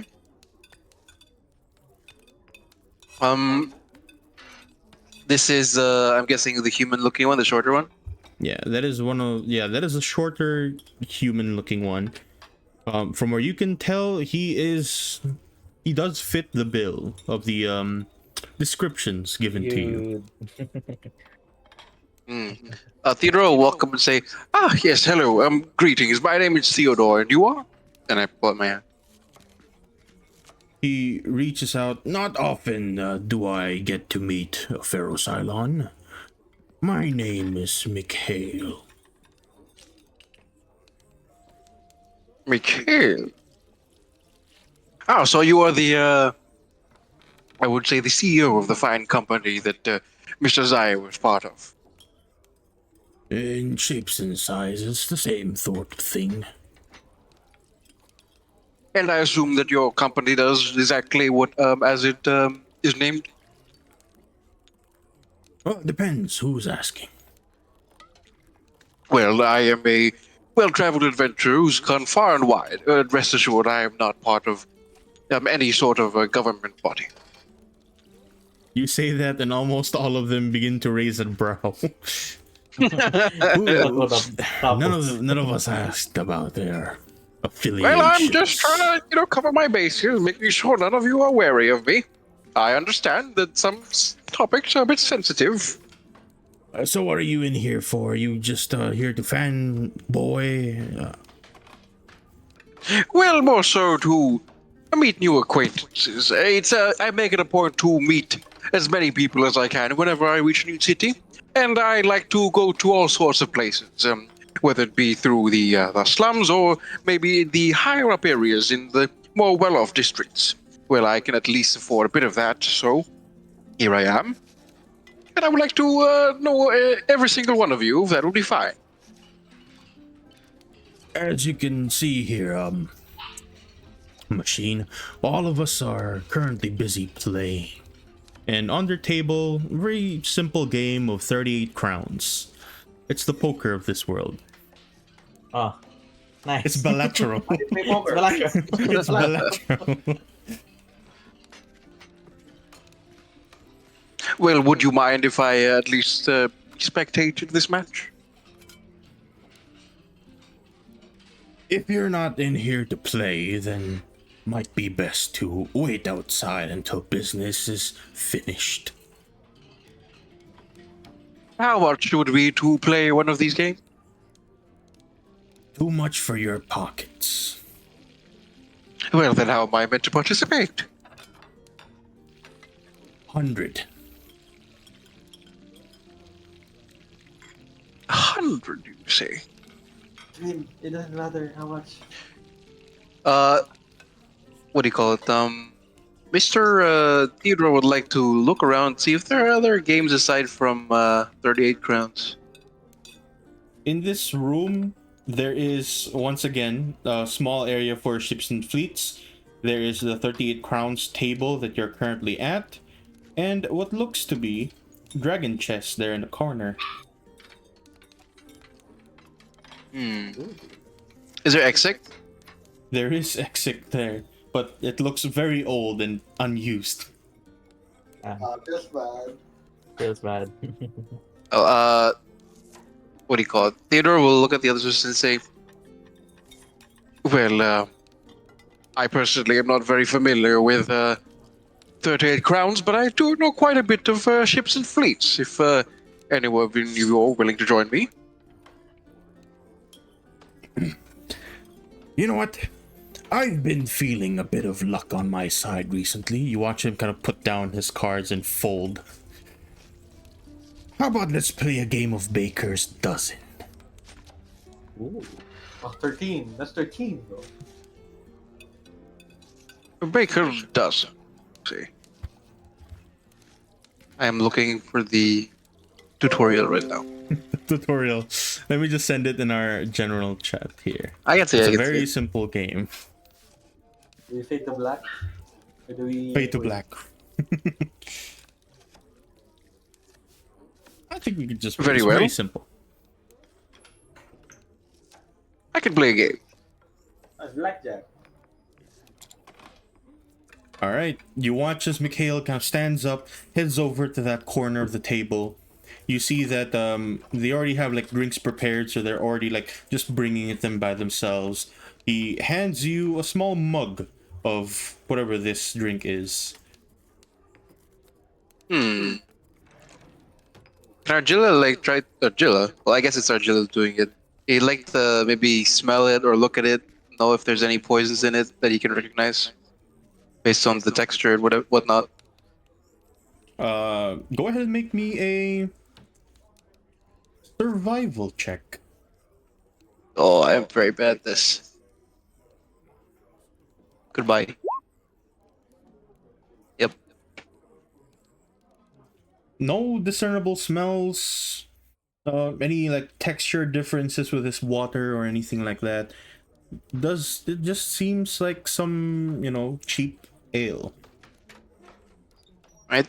Theodore will nod and say, "Well, I think," and he walks towards the table for Baker's Dozen. I assume that we are going to be betting 100 this time. Of course, big money equals big gains.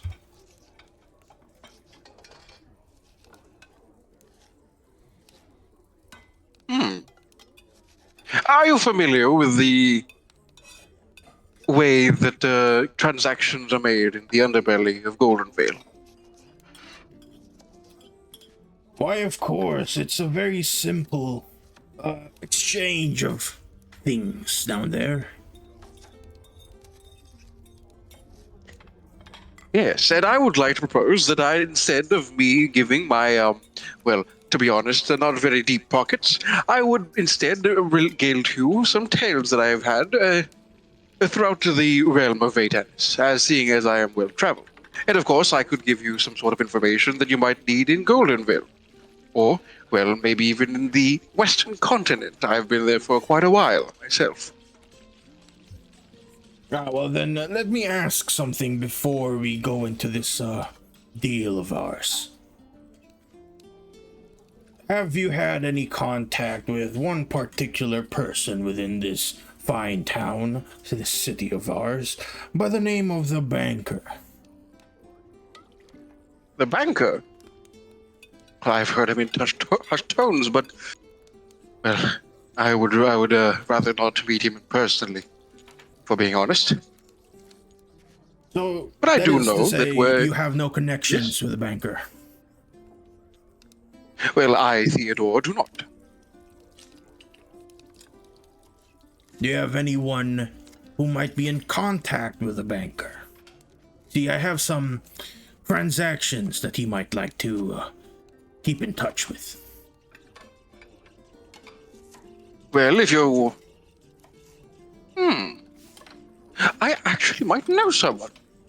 A fine fellow by the name of Argilla. He was seen around in Goldenvale. He is very handsome, by the way. And, if you do wish to meet him, then I can arrange a meeting with him.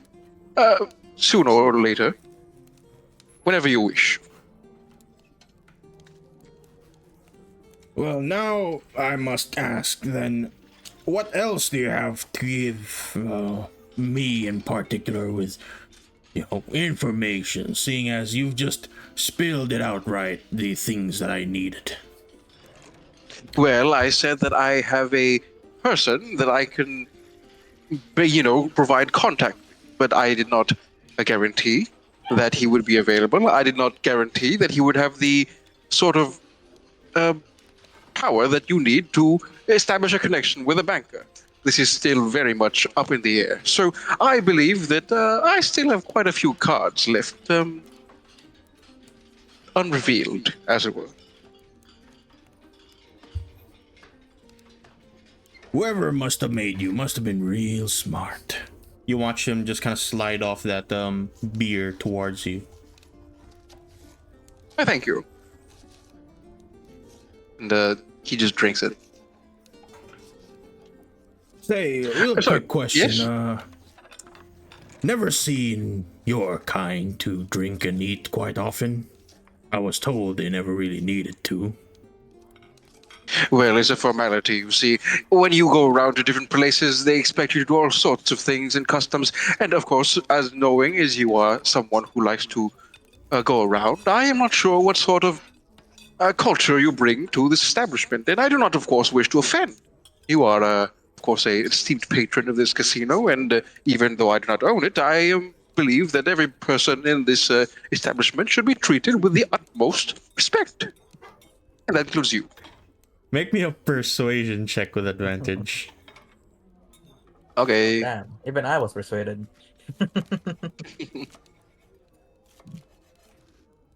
Oh, let's see. You see the rolls? Ooh. 17. Well, You see him not kind bad. of eye you up and down. Edging. Yeah. See him eye you up and down. Well, that is quite true. Anyways, we have a game to play, don't we? Of course, of course. Considering, of course, the information that I may or may not provide you, then how much would you have me wager? Well, to be safe, let's just play 50. 50. I can do a single round of 50. Very well. Okay. Wait, is it blackjack or poker? It's blackjack. It's This blackjack. is Baker's dozen. So 13. it's pretty much you ante up. You see him throw 50 coins in plat down on the table. Not really Plat? 50, Not but gold? you know. It's I guess it would be half of that. He just rich like that, bro. Yeah, he throws like 25 platinum on the table. Wait, that's Um, 5 platinum. 25 platinum. Oh my god. That's way too much. Actually, you- 5 platinum Theodore on will the table. carefully pull out 50 of gold and just neatly slide in front of the two of them. Okay. Then he begins to pull out kind of one of them. One of the guards there kind of reaches down. He pretty much acts as a dealer. He starts, grabbing the cards, just, shuffles them a bit, hands you 2 cards. He gets 2 cards of his own. And now you can roll 1d6 public and 1d6 hidden. But in this case, you don't need to hide it. I guess if you want to, sure. I would like to ask, how many cards are there in this deck? In that deck, Hmm? like 50 something. Okay. When it matters. And then how many? So we're holding 2 right now, or like, wait, no. It should But be think- the exact same, deck as we have in real life. Would it matter? But No? 13 though. Yeah, Instead of, it's just bigger odds, pretty much.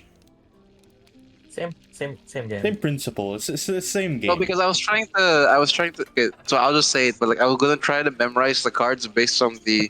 Oh, card like- reading. Card Yes, reading. basically that was card reading. Knowing, though. Would it That's matter? cheating. Well, if you get caught. Well, True, You true. just got caught. did you get No, that? I was gonna try to, but then if it's that many, I don't think I can because it's 13, so you're only drawing like I don't know. Yeah, it's the exact Oh, you same could. amount of cards as we have in regular blackjack, pretty much in that deck. I won't try to meta. It's fine. I'll roll 1 publicly and I'll roll 1 privately. Right. This is That's my your public roll. This is his Ooh. public roll, Okay. and then Up to this 13. is the Then hidden you get roll. 1 the next one. Or 2, so you might just go boss. Ooh,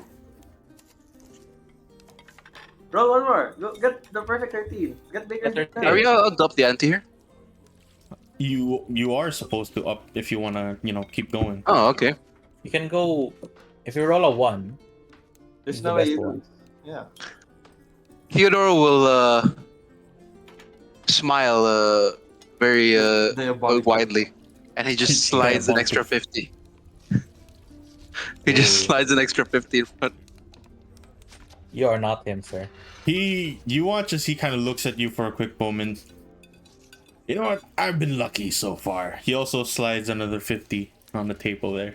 Ooh. This one, I believe, you have to reveal publicly as well. Okay. Wait, doesn't he? He doesn't roll anymore? No, he will also roll. He Oh, rolls. I one... won't roll anymore. Oh, you're just So he's emptying the- up. the Okay, tape. then he is going to Yeah, try I just and, emptied up. He is gonna try and get a higher bid there. And You got a Boss. 9. that is a 14. That is a bust. He actually was. Yes! Why That's are 100 gold, we baby! down in the dungeons, man? We can just bet. Wait, he got The a 10? big money. And he Yeah, tried to He get. got a 5 and another 5. He saw the 6 and Sure. pretty much he tried to get 13. Why? Why though? Because He he's felt lucky, lucky. bro. You watch And him. I you reveal watch him look my at your I reveal my cards. dice. Mm. Yes, I reveal it. I get a 6 and a 6. And he reveals his. He got 2 5s, and he kind of looks at you. Well played, Mr. Bot. What the Well, this was Well- a game of luck more than anything, but I feel a bit generous. What sort of information would you like to ask of me? And nothing bit too important, of course, but if you need anything that you might want to know about Goldenvale, then I might have something. Well, not exactly Goldenvale. I'm trying to get out of here as soon as possible after I make my arrangements set. Trying to head off towards the eastern side here. Probably to Lustenkirchen if that's still alive. Well, since the attack is coming from the west, I doubt that anything has happened to the east. But I have heard there are some unsavory sort of folk, well, more like goblins in the east, so I would be a bit careful as you leave the city. No. Well, thank you for that information. Of course, but I do wish to also bring up that there were some adventurers that seemed to sort of handle the situation. We're not quite sure what the goblins are doing right now, but for now it seems that they have stopped the attacks. Wonder why. Odd indeed. Now, are we still playing, or you have anything to ask me before I head back to the 38 crowns table? Well, you did give me a bit more money to work with for betting, so I will do one more round. All right, He's then. gonna go broke. He more shuffling abound, and same rules as before. One public, one hidden. As he's quote unquote, I think the cards are like rolling. Theodore's gonna ask like, so what is it that you do exactly, Mr. Mikhail? I understand that you own a slave company, but is there sort of a business that you do on the side? Mr. Argilla, who is an acquaintance of mine, would rather know the person that they are dealing with. He's a sort of secretive man. Would understand. He just kind of gives you a quick look. They call it slave trading. For the sake of, making sure that my business isn't outed quite right, but the slaves I'm selling are, in particular, soldiers. Soldiers, you say? Okay. Prisoners of war, perhaps? Yeah, you can say that. Warring nations, jailed people from the kingdom of Nak, mage hunted people, a few savory types.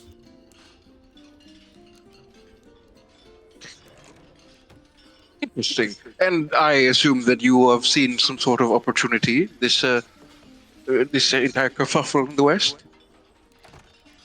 Well, of course, I heard that war is making its way here, so a perfect time to sell some, let's say, cannon fodder. That is interesting. Do not worry, I do not hold any judgment against you. You are a very interesting person. And I shall roll. And up and at you. So I slide over like 100 now. And yeah, are you pulling all the 100? Because he'll also do the exact Yeah, same so this is thing, 100 now. But he will not roll. I will roll. If you get a 6, you win. 12, baby. Oh, that's a 12. Yep. All in. But your life savings. He didn't roll it. He didn't roll. So he's going to reveal his cards. He reveals it, and that's another 10. That's a 5 and a 5. I have a 12. Bro got 12. You got 200 gold from this. Let's go! I made my money back. Bro, this gambling is easy. No, I am not like you. I know when to quit. Theodora will nod and say, well, it has been a very fun set of games. When do you wish to meet, Mr. Argilla? How about, noon tomorrow, town hall, if you could. Noon tomorrow, and I assume I would have to look for one of your acquaintances, maybe Mr. Zaya? Yes, I was planning to make my way towards the clerks tomorrow. So after my meeting with that, if you see Zaya around by the clerk building, city center essentially, I'll be there. Tell your acquaintance to make his way there too. Of course. Thank you for your time. I will not keep you any longer. And Theodore will also look at the other two fine, gentle people on the other side of the room and give a nod. They seem to see be you. too busy playing 38 crowns. I see. Well, Theodore will give one more light bow towards Mr. Mikhail, and he will leave. As he's leaving, he's like, "Oh, about this coin, would you like me to return it to Mr. Zaya? Keep it. It tells people of my stature, at least, that you're friendly folk. Why, thank you. It is very reassuring to have you as an acquaintance. Be seeing you, Mr. Mikhail. And he nods as he heads back to his poker table. And Theodore walks out, and as soon as he like leaves the VIP room, he like stands for a second, stops, and he like does like the like the boot click where like you like jump and then you like click your boots together. Oh my god. Because he earned 200. Big money. All right. Back into the catacombs. While you're here, while you're there earning money, we are What's up? You're done. for our lives. All right. It is the Hawk's turn as they all start reaching down, trying to peck the creature there that's been pulled over. Wait, where is he? Oh, there he is. He got pushed over. All of these birds are going to start flying outside one by one. They're gonna try and make their way out. Just all of them dashing out of the room. Does he not get opportunity of attack? He will get opportunity of attacks, but I'm moving them ahead of time, just so I don't have to worry about, the amount of birds in traffic. He will manage to opportunity of attack one of them, and that will hit. And I'm pretty sure that kills it because that's the damaged one from earlier. So that one is gone. Let's go. Could have been more. Arthur, you're up. Oh, it's me. I will go to him. And I am a giant, so can I literally drag him outside the room? Okay, let me see how he gets small.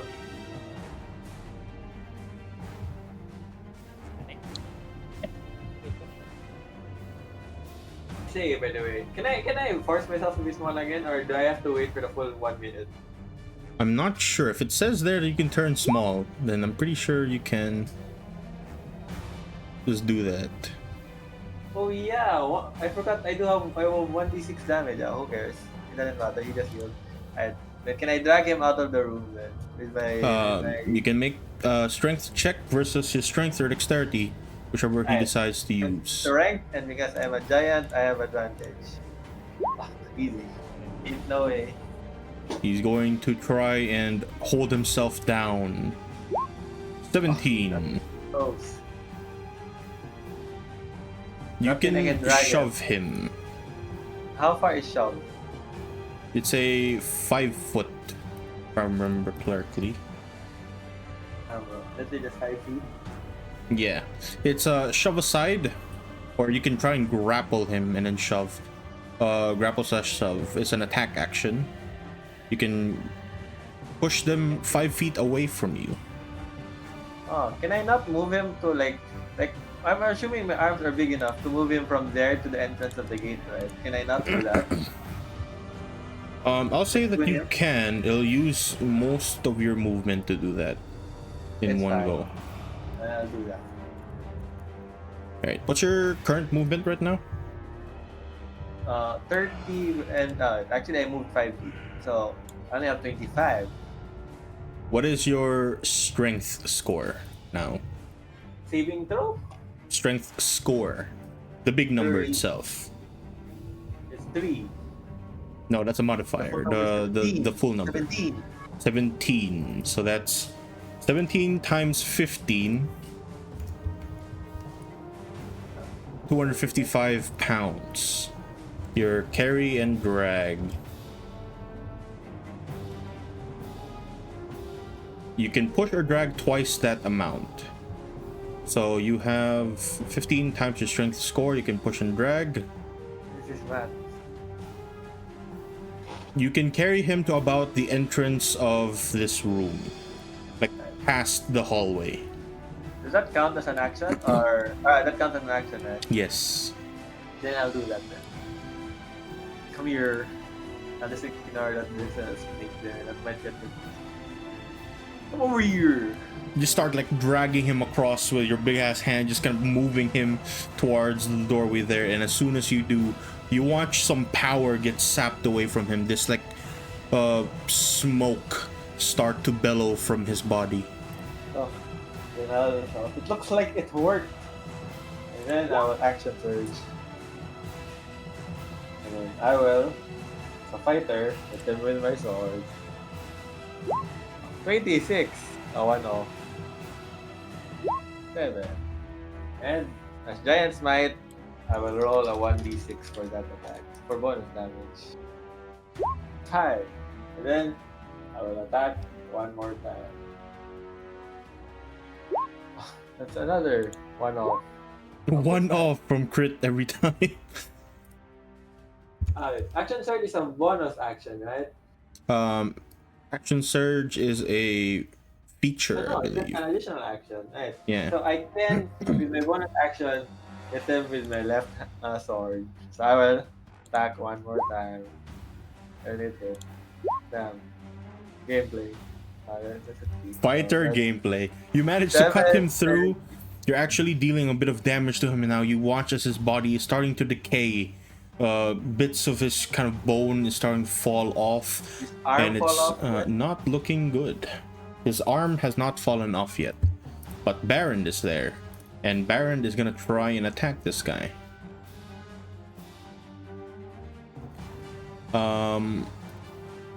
He will just very quickly try and swing his mace across this creature's face, and he will miss. Chester, on the other hand, he's gonna try and make his way there. Notice that the place is once again quite in traffic. Moss, your turn. You fall in for my trap. Moss unsheathes the staff from his back and instantly follows up with a whack on the shoulder on the side that has the ring on it. I'm trying Okay. to basically remove the shoulder. Yippee, +2 with flank. Yay. Yay. 16. 16 is exactly its AC. That's a glancing blow. Yep. I still have sneak attack though at least. Whoa, why is there 2 bludgeonings? No idea. It's rolling 1d6 and a 1d8. Oh. It's probably right, because I made it weird. Do 1d8 because 2 hand. Okay. So Oh, 1d8, that's only what? 2 plus 8 damage. 5. 10. What? 5? That's half, yeah.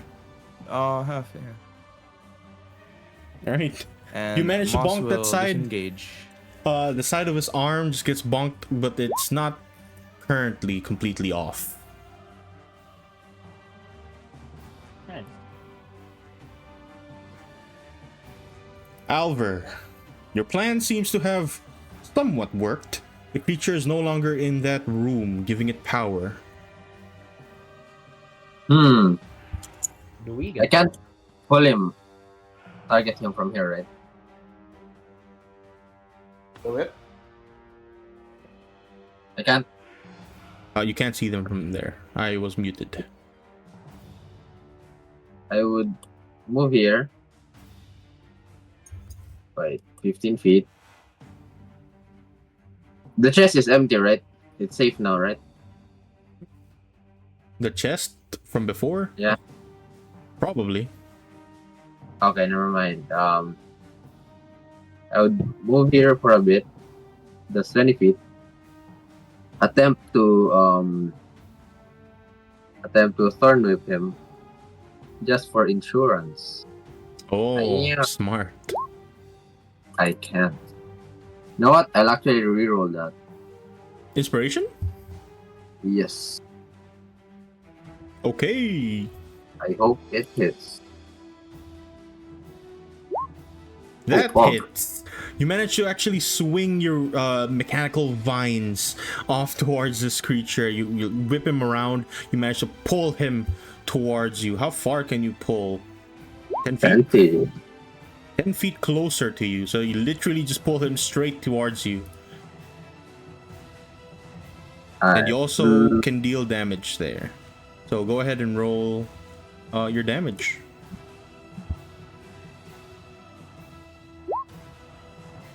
Wait, did it roll? No, Oh, you yeah. just click the thing again. You have to click the Thorn Whip above. Oh. Yeah, there you go. 7 points of damage. Okay. Can't do anything. And try moving here. And here. Toop. Then I would command the birds to reposition a bit. Just to, surround Guess him. what? Attack of opportunity. You already Wait, used sorry, it. yeah, Never no. mind. Yeah. So I'm gonna ask the bird to reposition themselves and try to encircle him so that they could provoke more attack. Okay. Then that's about it. Rodent, you're starting to notice this creature is not long for life, if it even has one. You can see his bones are falling apart. The cracks that you've made with your punches are starting to go through. And it might not be long before this thing will actually perish. It's your No turn. worries. No worries. I will get him next time because I cannot pass through this man. It's just difficult terrain, right? Yep, it's half my movement. Okay. So, I will place my trust on Put the Arthur. trust in the birds. And I will. Guys are outside, are nowhere near them though, so hopefully he doesn't kill the backline. I was here, right? Can I see him from here, actually? Right over here? No. If you can see him from there, though, just like barely Here? through Arthur's legs. So if I, how about here? You cannot. How about If you're the far Can't see back him? there, you can see him from here. Like this corner here, you can see him here. okay? As long as I can see him, Right here, you can see him from behind here. I would like to cast Focus Bolt. It's 19 hit, or is Arthur's legs too The thick? 16. Arthur's thighs too thick. Yeah, his legs Get are cover. covering him slightly, but you managed to hit. Hell yeah. So that's 2d4 damage. I've got to edit it actually.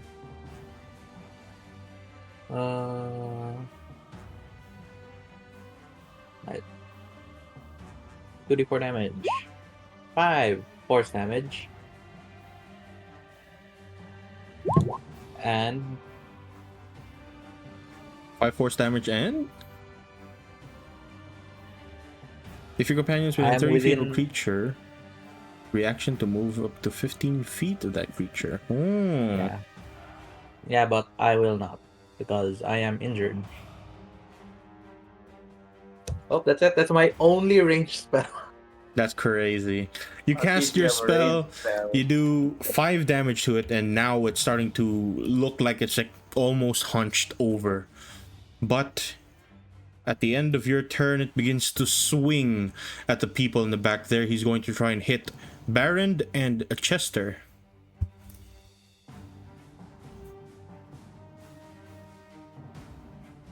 This is a 1 on Baron, 1 on Chester. Oh my god, I'm hitting the people that aren't actually here.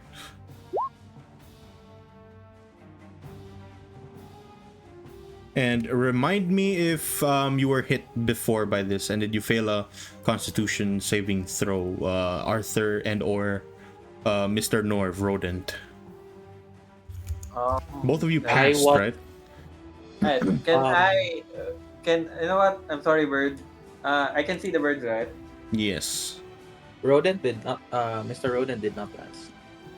I will use a cloud rune. and change the target to one of the birds. Oh. Okay, which one are you using a cloud rune on? Not the one at the top near Albatron, you know. No. Who are you going to use the cloud rune on? On the hit on Baron or Chester? On Baron. Okay. Then you will be moving 4 damage to a bird. 4, not Which- 14? No, because he has extra HP from the totems. Oh, okay. Well, I just read the rune. Yep. Bro, You'll come on, move it man. to a bird, and the bird is not even damaged yet. Damn. I forgot. It's useless, Bro. man. Come on, man. Hindi na want to die, so I'm assuming we're gonna rest, you know. So, you know, to restock my runes. Okay. With that, the hawks begin to encircle the creature, all kind of flying around him. And I'm going to be rolling this while Arthur, if he doesn't die by this turn, you know, it's your turn. Yep. So I need to roll 6 of these, or is it 5? 1, 2, 3, I 4, believe 5. in your rolls. Gonna be small. I want to be small again. Oh no, they're choking. 2, 3, They're choking. 4, Come on, man. 5. Only one of those hit, and it's a glancing blow. Barely does any They're damage legit to it. choking. I'm being griefed. Arthur, it's your turn. Can you even turn back your size? Can I? Can you?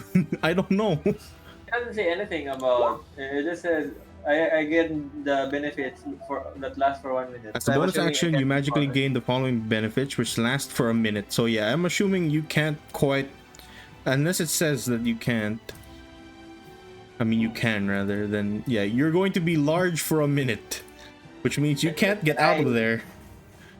Then what I'll do is I technically still have 2 daggers. Let me throw both of the daggers then. I'll do 1. Oh, 19. That's a hit. A 4. 4. Not enough. 4 is not enough to kill it. I have another dagger. My last dagger. I'll hit it. Oh, That misses. Absolutely goes nowhere. Almost hits a bird. You know what? How does? Never mind. I just used my rune. I could have just attacked. If I didn't use my rune, I could have just attacked Narb. No, yeah, true. Right, yep, that's about it. I lost most of my daggers as well. All right. Well, it's gonna have to be up to Moss, Baron, and Chester here. Which I believe in them, I think. Baron is going to cast a spell. Can you guess what spell he's going to cast? That's right, Sacred Flame. Surely it'll hit this time. Dexterity saving throw. Okay. Actually useless, man.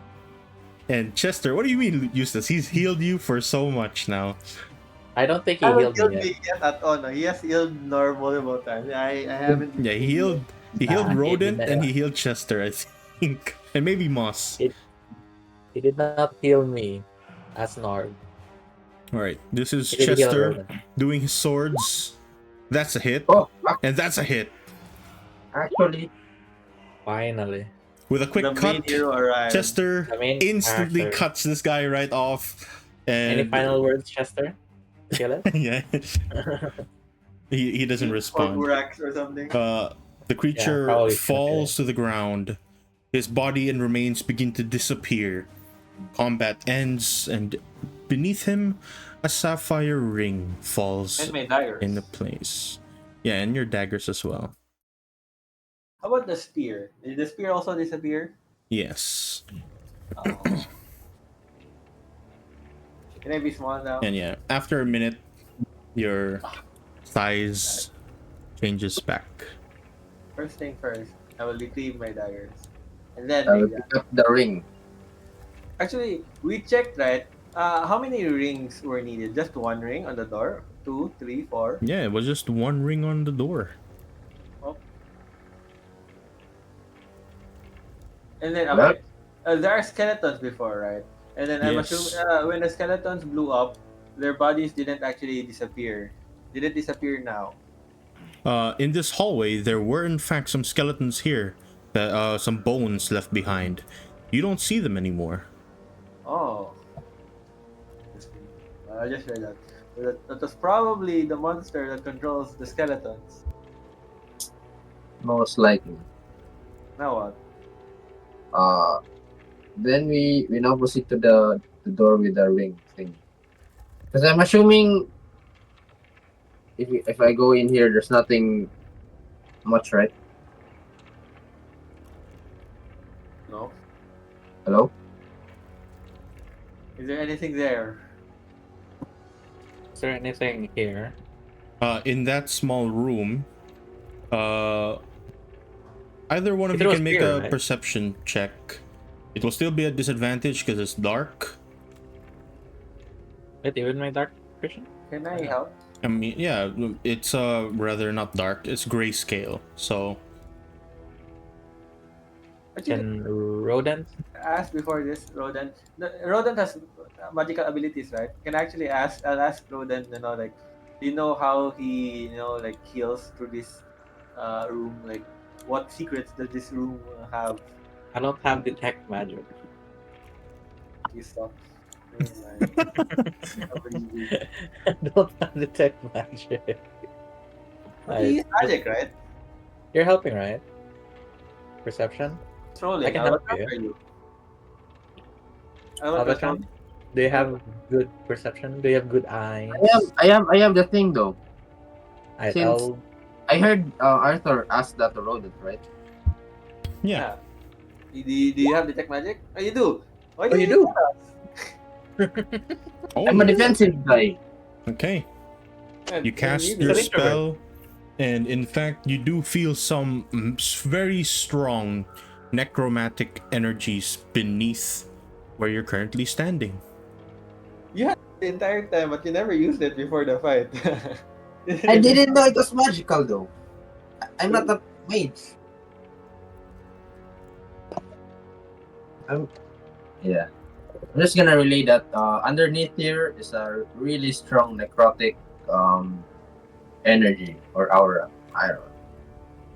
Whatever the kid says this name. Necromantic Riz. There's so we try can I try knocking, I guess, on the floor?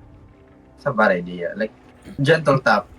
See if it's Gentle hollow. tapping on the floor. Yes, it's in fact hollow. Uh-oh. Then does everybody hear it? I mean the people here, like Arthur and Rodent. Do they hear that it's hollow? The two of you that are in there can hear it, yes. Yeah, I'm just gonna say there seems to be a really strong necromantic energy from down here. Then yeah, I point out the hollow ground. I would also say there's a necromantic energy here because there was a skeleton. Okay, buddy. Bro. Does that include? Is checking that included in our mission, or should we, focus on the rings first? The one ring that will rule them all. Are you I gonna wear it? suggest Wear it. I suggest we do the ring first. Yeah, sure. Let Chester wear it. Let Chester wear it. No, I'll try wearing it. What's the worst that could happen? I'd let Albatron wear it this time. Both of them at the same time. Both of them at the same time? Or you just ascend, you just start flying. But yeah, Alvar, are you gonna wear the ring? Which ring are you wearing, and are you wearing all of them? No, I only have the sapphire ring, no? The amber ring? I don't Amber or have the amber. sapphire? The sapphire one is Sapphire. the one that just dropped from the... Yeah, that's Got what I have. I don't have the amber. I think it's with someone else. Yeah. If I remember correctly, I think it was Rodent that has the amber one. Okay, you're right. The amber. I'll try wearing the sapphire first. Maybe it has some feedback mechanism, I guess. I do not have the amber. I have the clockwork. Oh, the Oh. clockwork fish. Yeah. I think it was you that I gave it to. I'm not sure if I Did you? yeah, probably have it then. it fell from the body bringer. Oh yeah, Last you time. took it. You're the one who Oh, immediately yeah. get it. Like Yes. a rat. Oh yeah, it was 2 a.m. Forgot to praise it. Yeah, that was probably. like very late at night. But yeah, you do have the amber ring, and Alvar, you have the sapphire ring. And since you still have detect magic up, as you put on the ring, you notice that it begins to almost power up. You can feel this very strong energy, just magic flowing from the east. Like, based on detection, where is it? Ping it, I guess. It's far to the east from where you are, directly east. Like, so I'm assuming it's deeper in the caves, no? That goes back into more parts of the catacombs. Okay. Then I'll ask, do I feel any negative effects on me? No, you don't. I'm gonna ask Prudent to give me the amber ring. Right, I shall give him the amber, and hopefully he doesn't disappear. The chest again. Don't worry, I think I'm fine. Oh, Indeed. I try to wear the amber ring. The same as It the is so other far. one, it leads you towards the far east. Then I'm just gonna point out that it's the necromantic energy, right? Yeah, So it's not underground anymore. Or do I also you feel also feel that one underground. That was before you put on the rings. The rings are explicitly connected to whatever it is in the far east. see? So I'll tell the party that the necromantic energy spans from here, from where we are standing, into deeper to the catacombs, to where we were supposed to explore earlier. So I'm assuming this area is connected to the area in the deeper part of the catacomb. That's what I tell everyone, especially Chester, because he's the one who's He's actually wanting mapping. Yeah, he's mapping out the place, which is what he's doing right now. His religious fervor of mapping out the place. That's what. So I'm gonna ask the party what we should do now. Okay, buddy. Okay, buddy. Should we take a rest here with necromantic energy, or shall we move forward with the rings? I think we could move forward with the rings. I'll ask the people with stomachs and sleep needs if they are also willing. Yeah, everyone else here, or rather, just Baron, just nod. He'll tell you that he can keep going. Okay. You've been here for way too long now. I want to go home. Unfortunately, it's locked. Let's make haste. Please. Alright. Actually, I missed can I check around the room for that one arrow I missed? Yeah, it's not even in I the miss my room. It's like family. by hit the doorway here, and I didn't as even get you it through the doorway. I'm sad. as you start picking up your arrows and start making your way towards the east, I believe that is just about a good time to end our session for today. Let us open the door first. Let us see what's Yeah, inside. sure. I'll Wait, let you open the door. Let's open the door. Make your way there, put your tokens over, and once you open the door, I'll reveal some more stuff through. It's here, no? Bam, Isn't the bam, door bam, here? There's your secret bam, monster. Where's the door? bam, Isn't it bam, here? bam. No, the door in front of you. This one. Oh, it's here. It's going. Bam. Oh, shh. Oh, more hallway. That connects to yes. over here, so I'll just reveal that ahead of time. And this one is another empty room that I will. Read the rings. Wow. Yeah. Go, Albatron. Sprint for the Okay. hallway. No, With I'm gonna that- ask most. No. We'll stop right there because there's a lot of things going on in that portion of the map. So Wow, that specific hallway. yeah, that specific hallway, a lot of things is going on. So Okay. all right, there's where we end our session. Okay, I hope buddy. you guys had fun. Okay, buddy. And wait, what level is Mr. Argilla right now? Big man. I think I don't know. It's been over a month. True. 4. Then yeah, next session you might level up. Yay! Bite. Yatta! All right, with that, session ends. I hope you guys had fun. That's pretty much it.